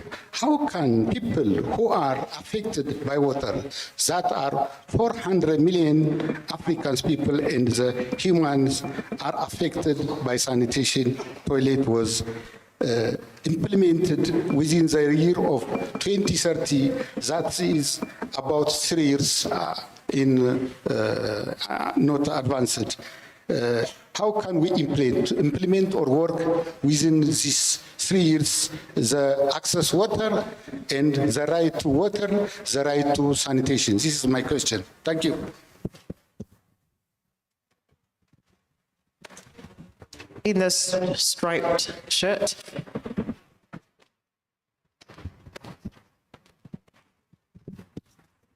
Distinguished delegates, since I got the chance to hold the mic, on the behalf of all Ethiopians, it's our pleasure to welcome you in Ethiopia, the land of origin, where coffee was first discovered and smiles always included, and a place where our calendar can make you feel 8 years younger. So thank you again. Thank you, Chair.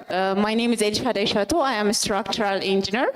I came from the private sector, which named Lalex Engineering Holding Company.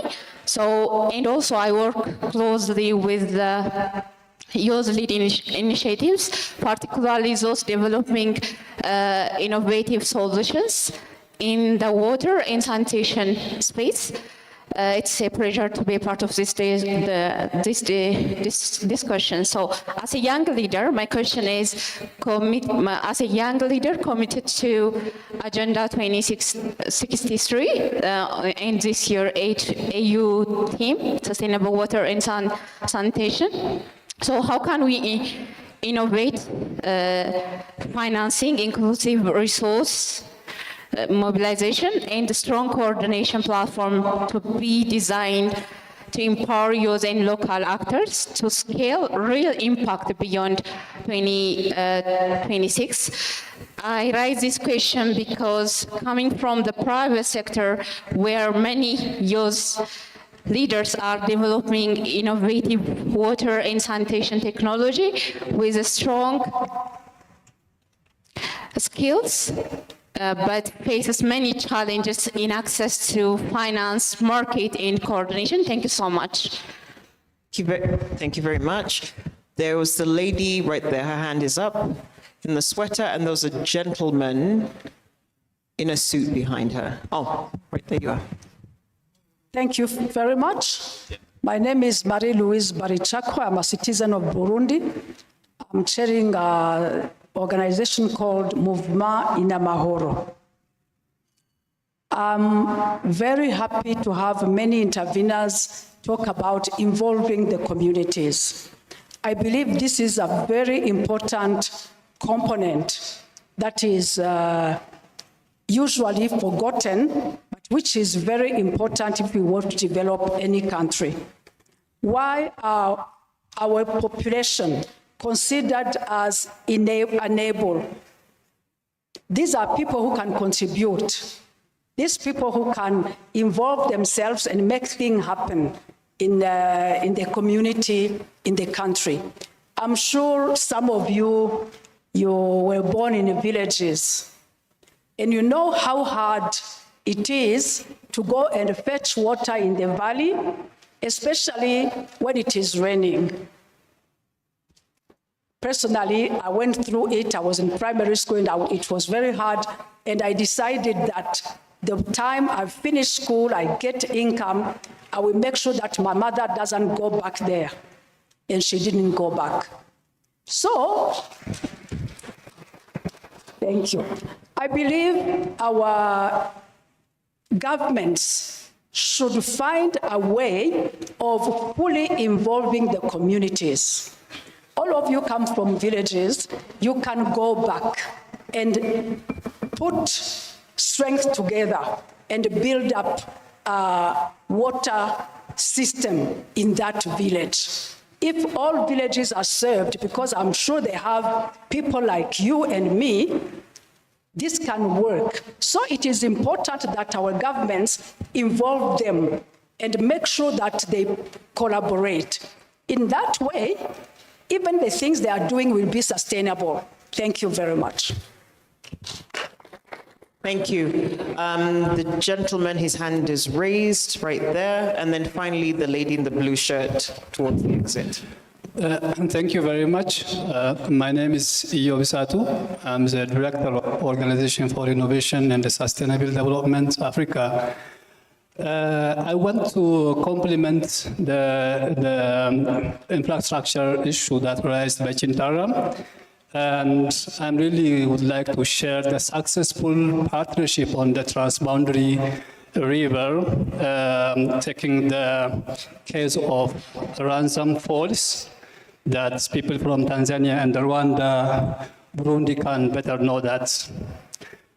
This is a very successful partnership that should be scaled in the regional context. That is, it's the financing facilitated by African Development Bank and led by the Global Water Facility.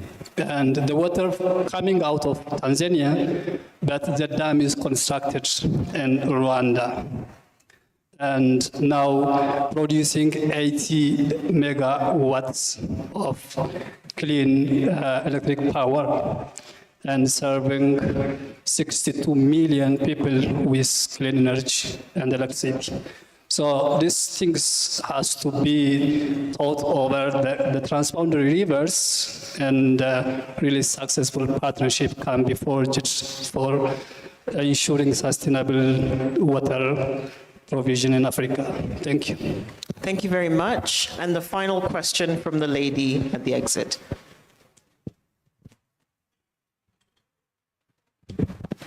All right, thank you so much. My name is Hallelujah Solomon from Ethiopia and from World Food Forum Ethiopian chapter and the FAO. So thank you for the panelists for this rich discussion and for pointing out how collaborations really matter. So my question is, so I work across gender streams in different sectors. So my main question will be, like we know that women are especially the core centers when coming to this kind of issues, especially in those rural communities or where the community is based in agri-food systems or agri-economy. So how are these women being included in the co-designing part of it? You know, we're just implementing different projects or different implementation across this WASH project or WASH partnership. So how are they being part of it or center of the table and not just end users? So and localizing also. So we do have different contexts across different countries within Africa, and how are we localizing it down to different communities and different women and across the country as well? Thank you. Very much for your questions. Because of time, unfortunately, that'll be the only round of questions we have. Madam Moderator, sorry. Having offered to take this mic round, I wish to request for exclusive right to ask my question. I actually didn't even, I heard a voice before I saw the face. I'm giving you exactly 30 seconds to ask that question. 15 seconds, actually. All right. So my name is Agnes Olo. I work at Royal Media Services in Nairobi, Kenya. And so my question is it a coincidence that in urban setups, we normally have, that's where the sanitation and water problem is more. So is it a coincidence? And for us in the wash sector and organizations, are we really genuinely out there to fight this challenge and to get amicable solution? And my question is directed to Mr. Vinesh. Okay, thank you very much. Thank you. Pass that mic to the front. Thank you.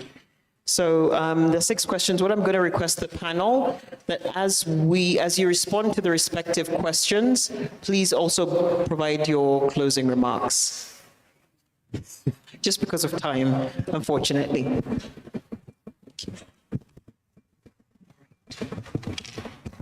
So I think I'll start with the second last.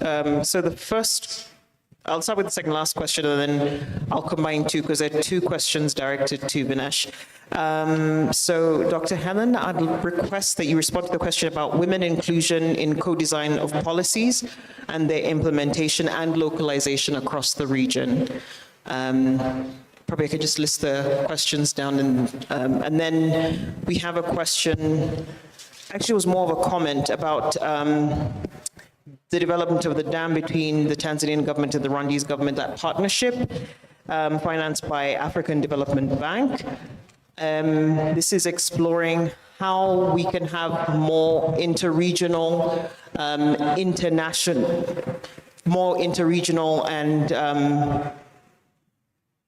kind of partnerships around that regarding water and sanitation projects.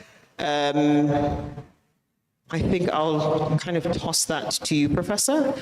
Community involvement and how to contribute personally.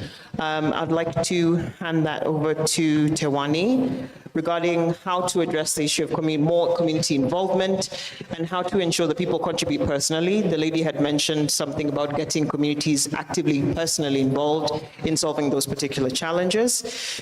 Vinesh, there's a question about, actually it was more like a comment about innovative financing and scaling to realize impact. And that's also tied into, there was a question about sanitation in relation to sanitation being more of an urban issue, not so much a rural issue, and the coincidence around that. And the first gentleman who also did reference statistics about more mobile phone penetration versus toilets in it, that kind of infrastructure. So, yes. Oh, your question, we're looking at how to increase the number of interregional partnerships, such as what the Tanzanian and Rwandese government did. That's already financed by Africa Development Bank. So looking at interregional partnerships across country, how can we promote that and how can we drive that? And secondly, also secure the financing necessary to be able to finance that. So we'll kick off with Dr. Helen, and then we'll work our way down. Yeah, thank you so much, Rose, for that, and for the person who asked the question. So the last one about how women can be involved. I think that to achieve gender responsive and participatory governance in terms of WASH, we need to ensure that, like we said, women are involved in this co-design and co-development of WASH programs. But what does it really mean in actual sense? So we have local WASH committees. We suggest that women are included, but many times when we talk about women, we need to be careful because women are not homogeneous. We have young women, we have women living with disabilities, we have girls who are in and out of school, we have old women, we have women who are very poor, we have women who are impacted by climate crisis, women who are affected by conflict, women who experience gender-based violence. Their situations are different. So we are requesting that these different categories categories of women are included in those WASH committees. We also do have service delivery monitoring platforms at the community level. How do we make sure that we build the capacity of women to be able to participate in these decision-making processes, but are also included when monitoring on WASH is taking place, for them to know what information they are tracking. We can track time poverty, what amount of hours are women spending on uncared paid work that is related to WASH, for example. What amount of time are women spending taking care of children that suffer from waterborne diseases and so on. That percentage of time that is saved from saving water that can enable women to also participate in decision making. So there are many structures at national planning committees, at national level, at regional level, that women in different categories should be included. And I think we not just including them as add-ons, or but we're including them at a stage where they can really determine the focus of the policy or budget or whatever, and they can concretely make contributions that can impact on the lives of women from their own experiences. So in terms of designing accessible financing for women, that was also asked, I think the issue of capacity building for these young women to even understand what to do is important in terms of ensuring gender responsive WASH pipelines. But there are also financing innovations. We can have a blended finance approach that looks at large infrastructure, utilities, upgrades, and climate resilient systems. But we need to provide an enabling policy environment, for example, even though we are coming from private sector approach, to ensure that these young women are able to leverage the policy environment to be able to provide capital and technology that will enable young women to develop water and sanitation enterprise that can then also address the needs of young people and women. And lastly, I think there is need for multi-sectoral collaboration in terms of ensuring young women's participation. The issues of health, water, gender, and climate, how do we ensure that young women understand the intersection between these different ministries, and how they can ensure that the practices and policies within these sectors are able to address the needs of young women, and be able to bring in private sector in whatever form of WASH innovations or processes, practices, and initiatives that are being developed. Thank you. Thank you so much, Doctor.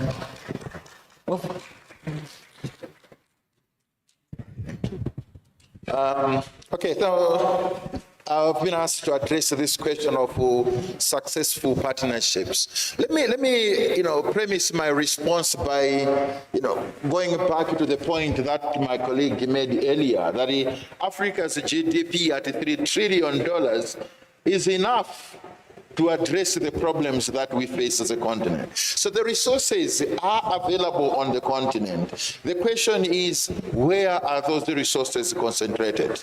So although I think, yes, $50 would address our problems per person, not every African citizen has that $50. Indeed, not all African countries are in the same position to allocate $50 per person towards WASH programs. So I think the question for those successful, collaborations that we have had, certainly show that the resources are there, and that if countries can work together on the continent, we have the capacity to address our problems. The challenge is those resources are so, spread, I think, and concentrated in some countries and not in others. So the question, I think, is organizations like the AU, our regional economic communities, to try and work together to push for the betterment of all citizens on the continent. It might feel okay to be up there when other countries are behind,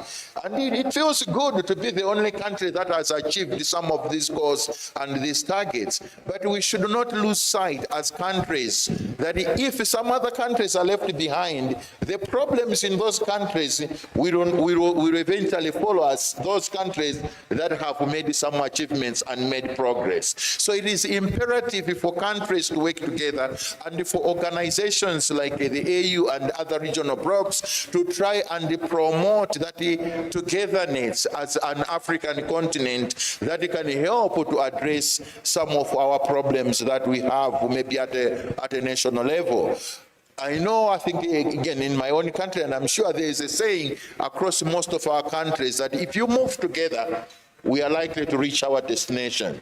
But if we move alone, we are even likely to get lost along the way and less likely to get to our destination. So I think the example that we've been given, speaks more towards, I think, that togetherness that can help us as a continent to solve our problems without having to wait for some people or some countries outside of the continent to help us. And I think there were also questions about the youth being very innovative. But I think the youth can't be innovative if they are not supported economically and there are no economic opportunities. If there are no jobs that can give them the necessary resources to innovate.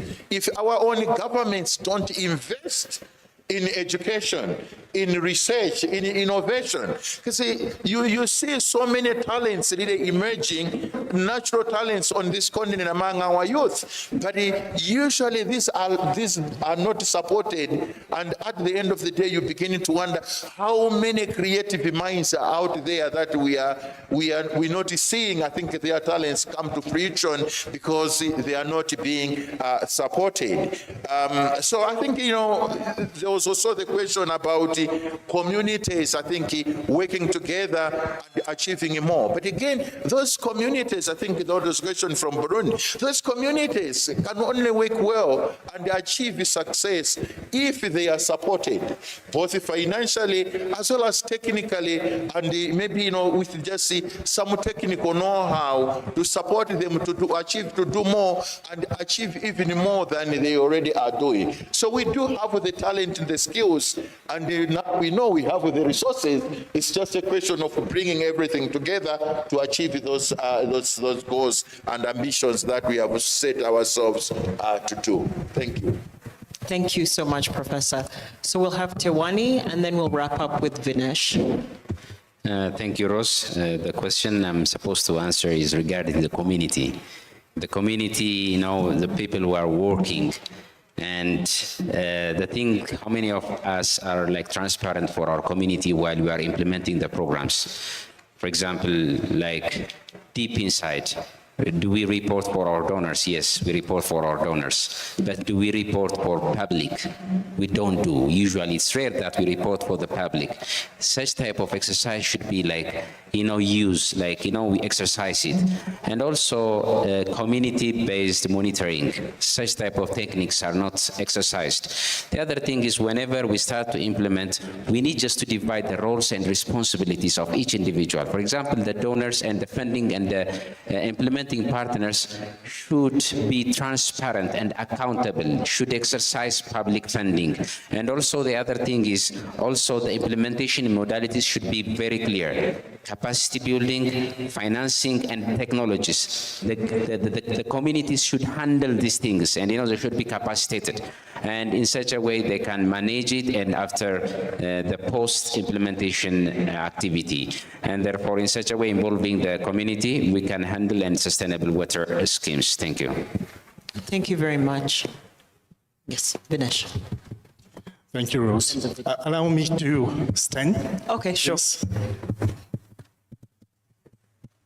So I will just respond to the questions addressed to me in a different manner. Can you please have the slides? Well, I had a presentation which is normally 10 minutes. I would say I will need to cover it in 3 minutes, max. So a lot of things said since this morning. It's not working. Hello?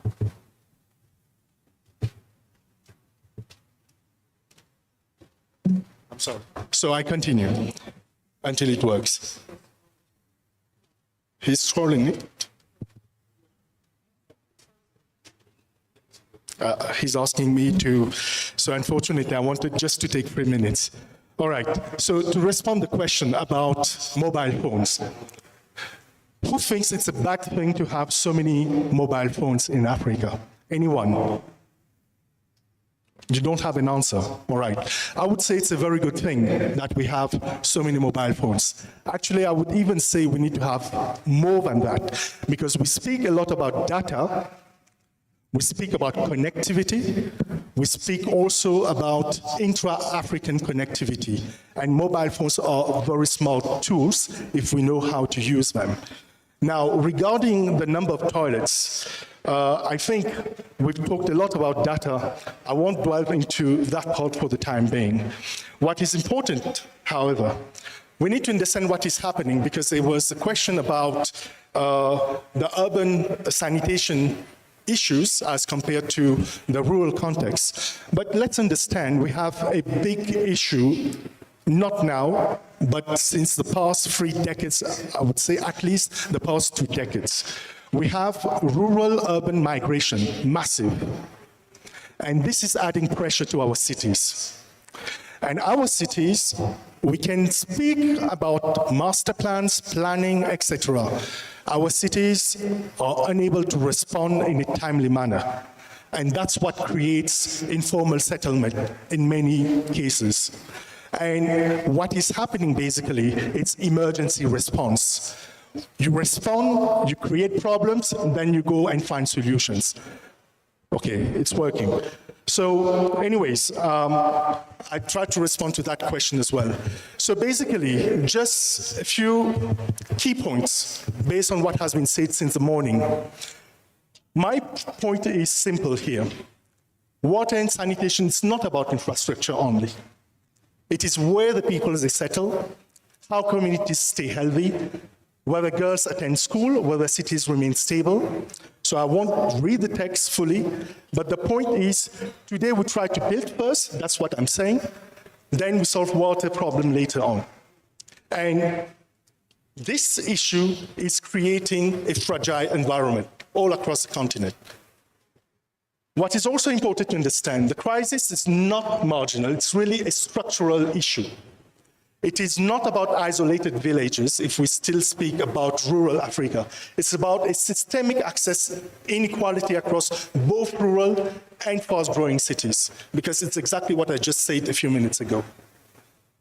What is also important to understand, in Africa, the water system runs on women's time and girls' energy. Figures have been shared, data has been shared. Again, I'm not going to say more about that, but let's understand what it means to walk 30 to 60 minutes per trip in certain parts across the continent, I would say, and several trips during the same day, and carrying like 20 kg on your head or on your back. We need to think about that. And this is not about architecture. This is not about building roads or infrastructure or whatever else. What is also important to understand is what type of burden are we talking about? Okay, loss of school hours for sure, this has been said, but Africa needs one thing, very important, education. Education is not the academic education only, it's about empowerment. Empowerment of our young men and girls, because we talked a lot about women, we talked a lot about girls. What do we do with small boys as well? They are part of the system, and it is fundamental that we keep focus on empowerment of our younger generation. And what I'm going to say, and this image is very important here, and that's what I was saying earlier, common sense. How many amongst you know what Fogara means? Fogara in the northern part of Africa, in Algeria. How water is pumped from well or aquifer, and how water is channeled. And it is really controlled. So again, I just say the word, search about it. I won't elaborate on that part. What I can say, traditional settlements respected water first. Because one colleague said it earlier, water is life. And that was the member of the parliament from Senegal. I don't see him here. But first there was water, people settle, then they construct. But it's not the trend today. The trend has reversed. So we build, then we say, where's the water? And even for the construction, then we say, where's the water? Not the water to drink, but the water to build. So anyways, today's breakdown, simple, okay? What has changed and what type of climate stress we're talking about, okay? So again, I'm not going to elaborate. The image speaks of itself because we talked about pollution as well. Well, we didn't speak much about it, but who created that? It is also a fundamental question, okay? So displacement is another problem, a serious problem. Have you ever seen the map of Africa and see where are the conflict zones? The conflict zones are those areas where we extract our natural resources. Another question which is fundamental, have you ever heard that for extraction of our natural resources from inland Africa to the sea, have you ever heard about any form of conflicts or problems on that corridor? Did you hear anything such? But I hear a lot, there are problems for transportation corridor for AFCFTA. Okay, I'm making a link because it's infrastructure. These are corridors. So try to understand what is happening. There was a question about the governmental will. If there is a will, we can make it. There is a will to make extraction industry profitable, and it works securely. People manage to secure it. Why can't we secure water? There is a serious issue here. And simple well to protect it in a village is a problem. Why is it a problem? So where water system fails, social system weaken. This is a basic message that I have for you. Well, let me just conclude with the key system gaps. We have fragmented sectors. We have weak gender integration, we said it. There is inconsistency in the financing mechanism. We talked about all that. But what works in practice? This is a question, and that has also been replied. Community-based water management, and so on and so forth. So let me just conclude with one image. I come from the small island of Mauritius. For those who don't know it, it's just blue. A lot of water all around the island. So we do have water. This is saline water, but that too is a challenge. Why? To make it potable water, it requires a huge investment at times. But it means water can be close at times, but the solution not necessarily the easiest of all. But this is even more important, and I want you to watch that. No sound, silence only.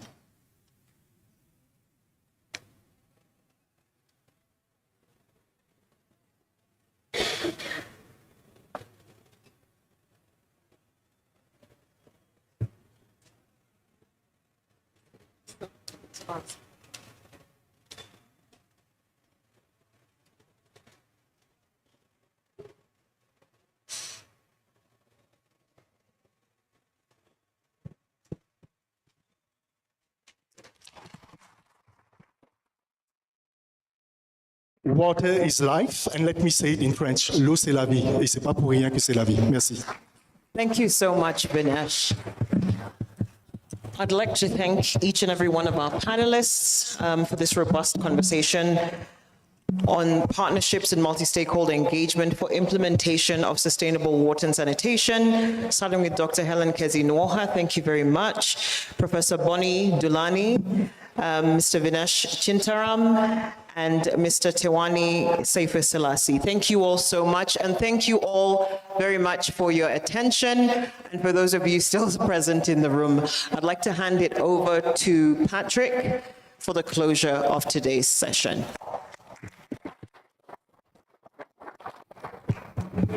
I guess we'll stand up for the album. The family album. He can edit it out.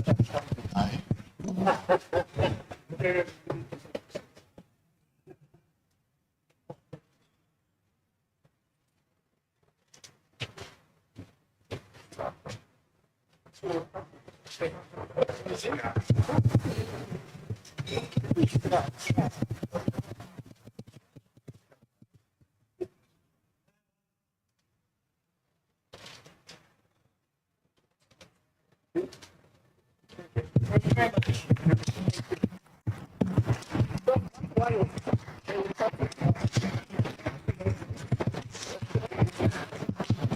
Thank you all so much.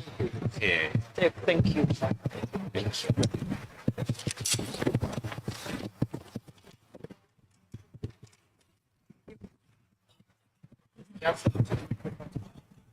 Shall we please appreciate them as they go off stage, please?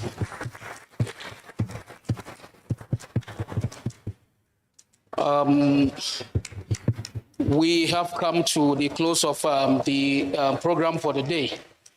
And so without taking much of your time, I'll be quickly moving into the closing session. The closing plenary will be, I still hear people clapping for the closing. In the closing, we would have the head of ECOSOCC Secretariat, Mr. William Karu, who will join, apologies, Ambassador William Karu, to join me up here. Please take your seat. We would also have Ms. Caroline Kwamboka to also join up here, and the presiding officer of ECOSOCC, Sheikh Louis Sissoko.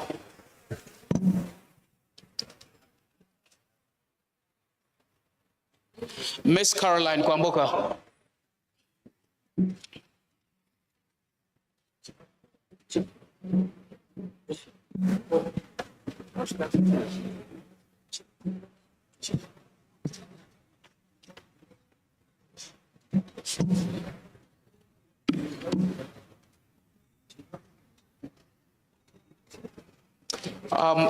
We will quickly move into the close.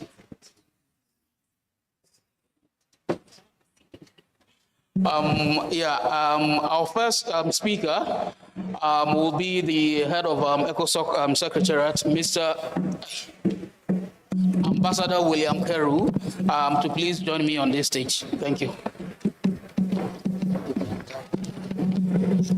Thank you very much. This is going to be brief, but before I give you a quick reflection, let me invite the cluster chairperson for infrastructure and energy for ECOSOCC, who we want to give 3 minutes maximum to just officially launch a book which is actually focusing on this very important critical topic that we have been discussing. You remember, ECOSOCC is a policy advisory organ, and we contribute input into the policies and programs of the African Union. As one of our experts within our pool of expertise have done a great work, I think it is only befitting in an audience like this for him to actually officially launch it. 3 minutes. Over to you, Ganesh. Thank you, Ambassador William. I'll take 1 minute. This book is really small. It's non-technical. It's called Before We Build. What do? We pause. We need to understand what's happening. It's not technical because I want it to be accessible to everyone. It's simple. It can be read in 30 minutes. And I've done that as a responsible citizen of that continent. And here we talked about partnership. This is a partnership. I want all those here in this room who want to partner and engage so that we can really act at grassroots. This is a platform, the Africa Architecture Academy, and this is the first publication. And I want you, Ambassador, to literally launch it for me, okay? I'm just announcing it, and let me just give you the first copy.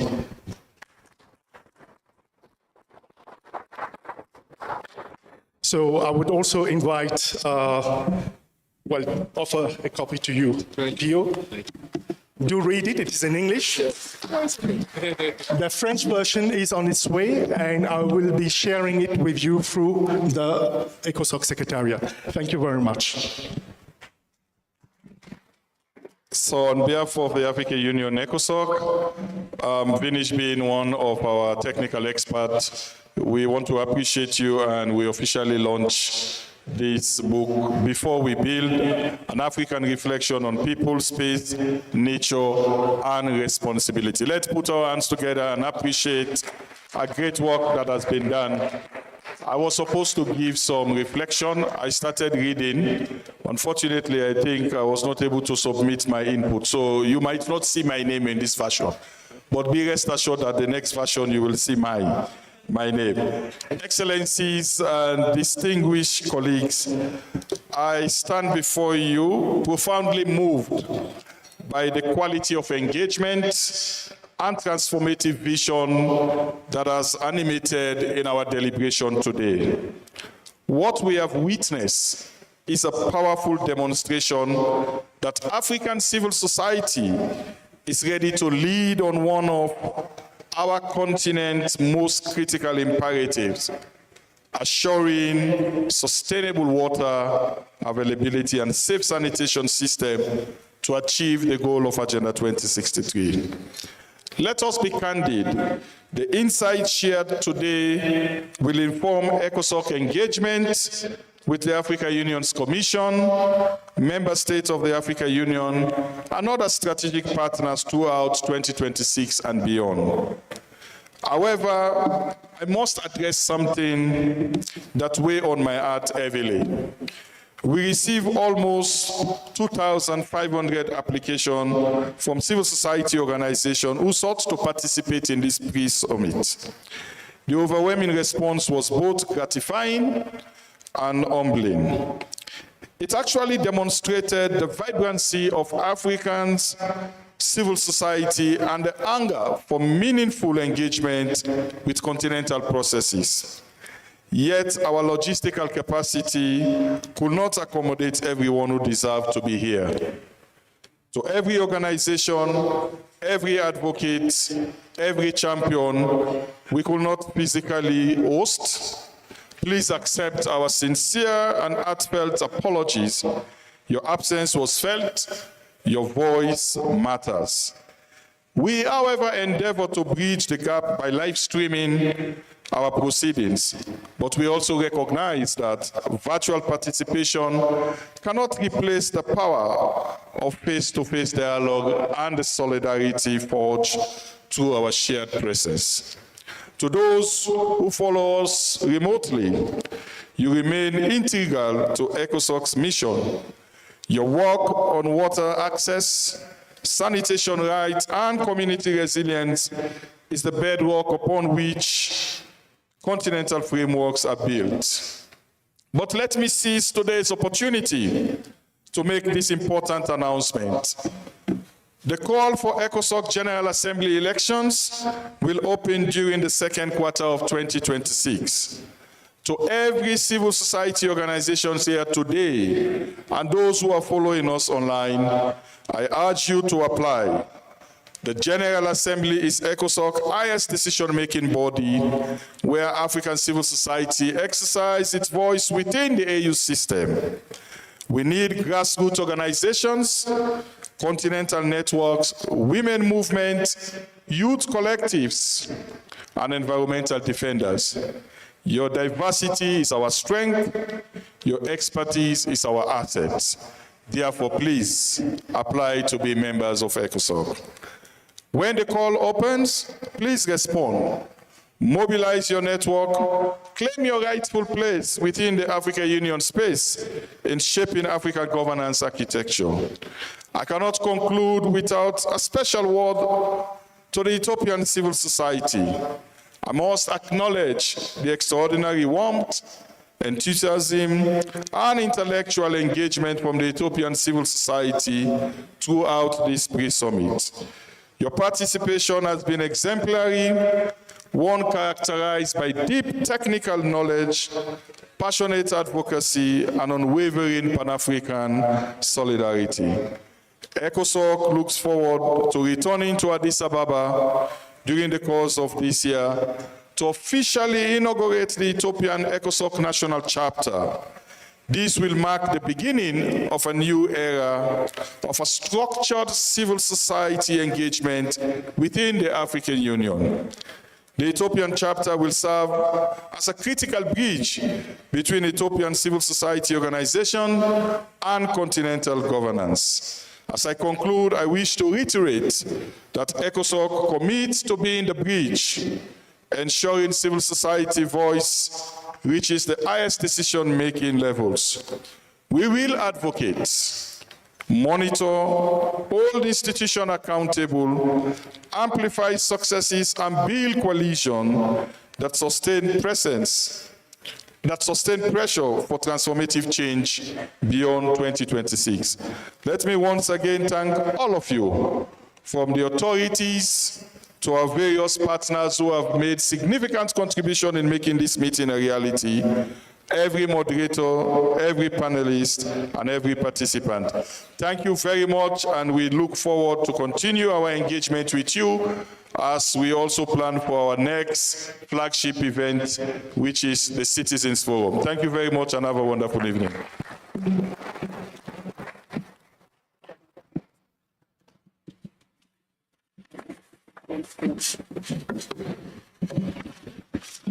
Thank you very much, Ambassador Keru, for reminding us the importance of this very platform and subsequent ones to come, and also reminding us of the upcoming General Assembly of ECOSOCC. And I am confident that by the time we finish constituting the 5th Permanent General Assembly of ECOSOCC, we will have most of you join us as members of the platform. So thank you very much for that. We now move on to our next speaker.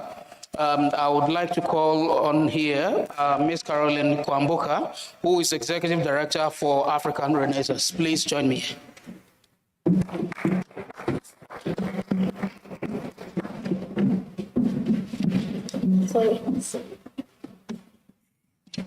Thank you very much, Master of Ceremonies, and thank you very much. It's really inspiring, Excellencies and distinguished guests, to have a room at capacity, even after such a long and, very committed and energetic day. So it's really to thank all of you for keeping it up to the end, despite the long day we have all had. I will make very few remarks. And I wish to say that after having all these rich conversations and amazing panels, there are two things I would like to say. What I have learned today, because we are always learning, and what is important, not just for me, but for all of us to take forward. The sessions we have had since morning really have reminded all of us that the solutions to all our issues are within us. They are within this room. They are at our from the countries we have come from. They exist across our different technical, expertise areas, and in the different communities or organizations that we represent. What then continues to ail us? I think it is important to realize that the challenge we suffer is the gap between what we know and taking the commitment into action. So, having thought through the policies that exist, the different possibilities of enabling soft laws, the different issues or technical mechanisms that we have to take things into practice, I think the commitment we need to take is really how we can improve coordination, and that has been said severally, so that all these amazing solutions that we hold can be turned into practice. Second, I've been struck by our continental paradox, and I think it has been said very, very loudly. Thank you, Rose, and thank you for the panel, and many amazing things have been said, but I think we need to reflect on this one very carefully. Having more mobile phones than toilets in Africa has really struck me. That single fact should disturb all of us. It should disturb us into action, not to reduce the mobile, but to make sure that there is a level of parity that we are seeking to achieve. Indeed, connectivity and infrastructure is not an either or, but we should not compromise the infrastructure that we require to advance the dignity of our society, the dignity of our citizens, and particularly the dignity of our women and young people and marginalized groups replaced by the mobile. We should not compromise these two. They should actually be at parity. Third, I think I've also realized that there are very many practical ideas that have been shared that can enable us to move from norms to enforcement. Amazing, input has been made from the different excellencies we have in the room, and how African civil society has a crucial role in using, shadow reports, communication procedures, linkages with parliamentarians, engagements within our networks and even outside our networks to make sure that we push the WASH agenda forward and with the dignity that it deserves. And also an important thing is that this journey is neither legal nor technical alone. It is very many things blended into one. We need to profoundly appreciate that there are political streams to this conversation. There are equality and justice streams to this conversation. And we really need to all ask ourselves, who needs to be counted, who counts, who needs to be on the table to be part of decision making and not just a recipient of decisions. So to you, finally, Ambassador Karu, head of ECOSOCC Secretariat, thank you for holding us in this space where the voice of African citizenry is really shaping the agenda at continental level. And to Mr. Luis Sissoko, our presiding officer at ECOSOCC, thank you for steering this organ with the commitment that it really has held, ensuring that it is relevant, accountable, and very proximate to the realities that we are facing at the grassroots. Thank you for remembering that sanitation is a dignity right. Thank you for also your commitment or your enthusiasm to work with us through the year as we seek normative guidance, as we have been guided, to ensure that this dignity as a right becomes a reality and not just a suggestion on a policy page. I thank you for this once again and really wish you excellent conversations for the rest of the meeting. Thank you very much for that wonderful closing remark. We now move into our final speaker who will close us for the day. And I would like to invite the presiding officer of ECOSOCC, Honorable Luis Sheikh Sissoko, please. Thank you very much, Bright. Good afternoon, everyone. I think it's afternoon, right? Okay. It's not evening yet. So we finished earlier this year. Thank you for panelists, excellencies, distinguished guests, ladies and gentlemen. As we draw this pre-summit symposium to a close, I would like to extend my deepest gratitude to all of you for the quality, depth, and substance of your contributions. Our discussions on the African Union Theme of the Year 2026 have once again reaffirmed our collective commitment to climate resilience, the energy transition, and the strengthening of transborder water governance across our continent.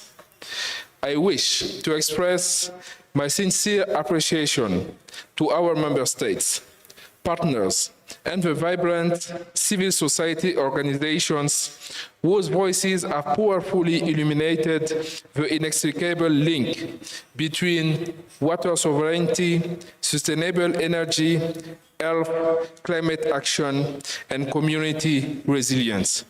You can clap for yourself.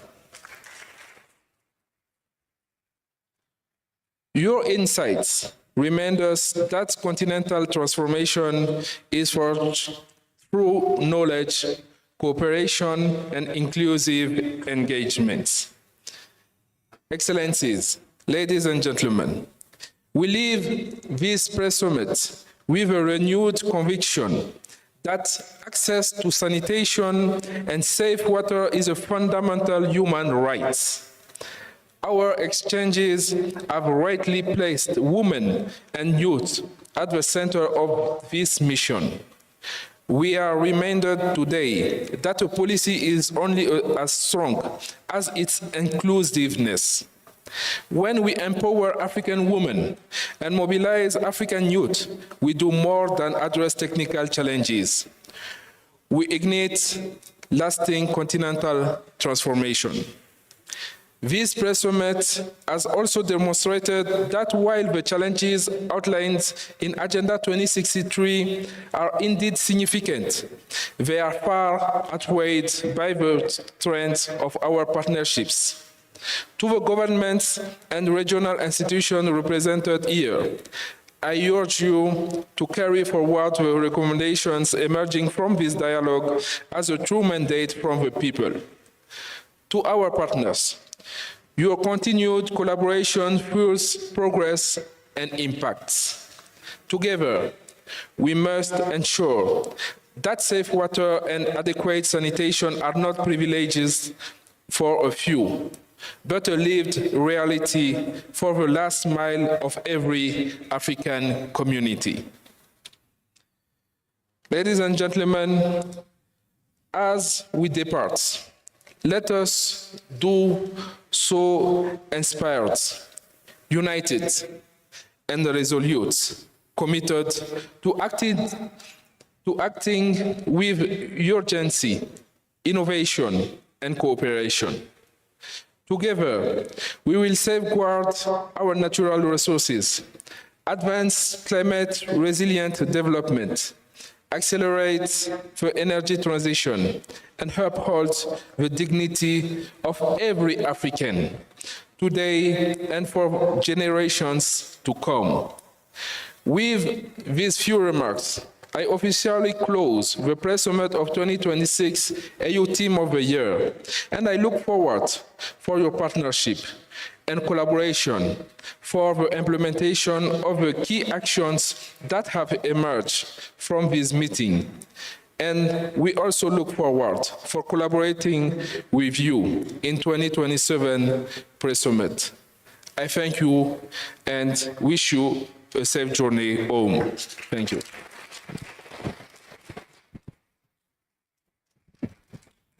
Shall we all be on our feet and appreciate ourselves for this very good meeting? And this, please.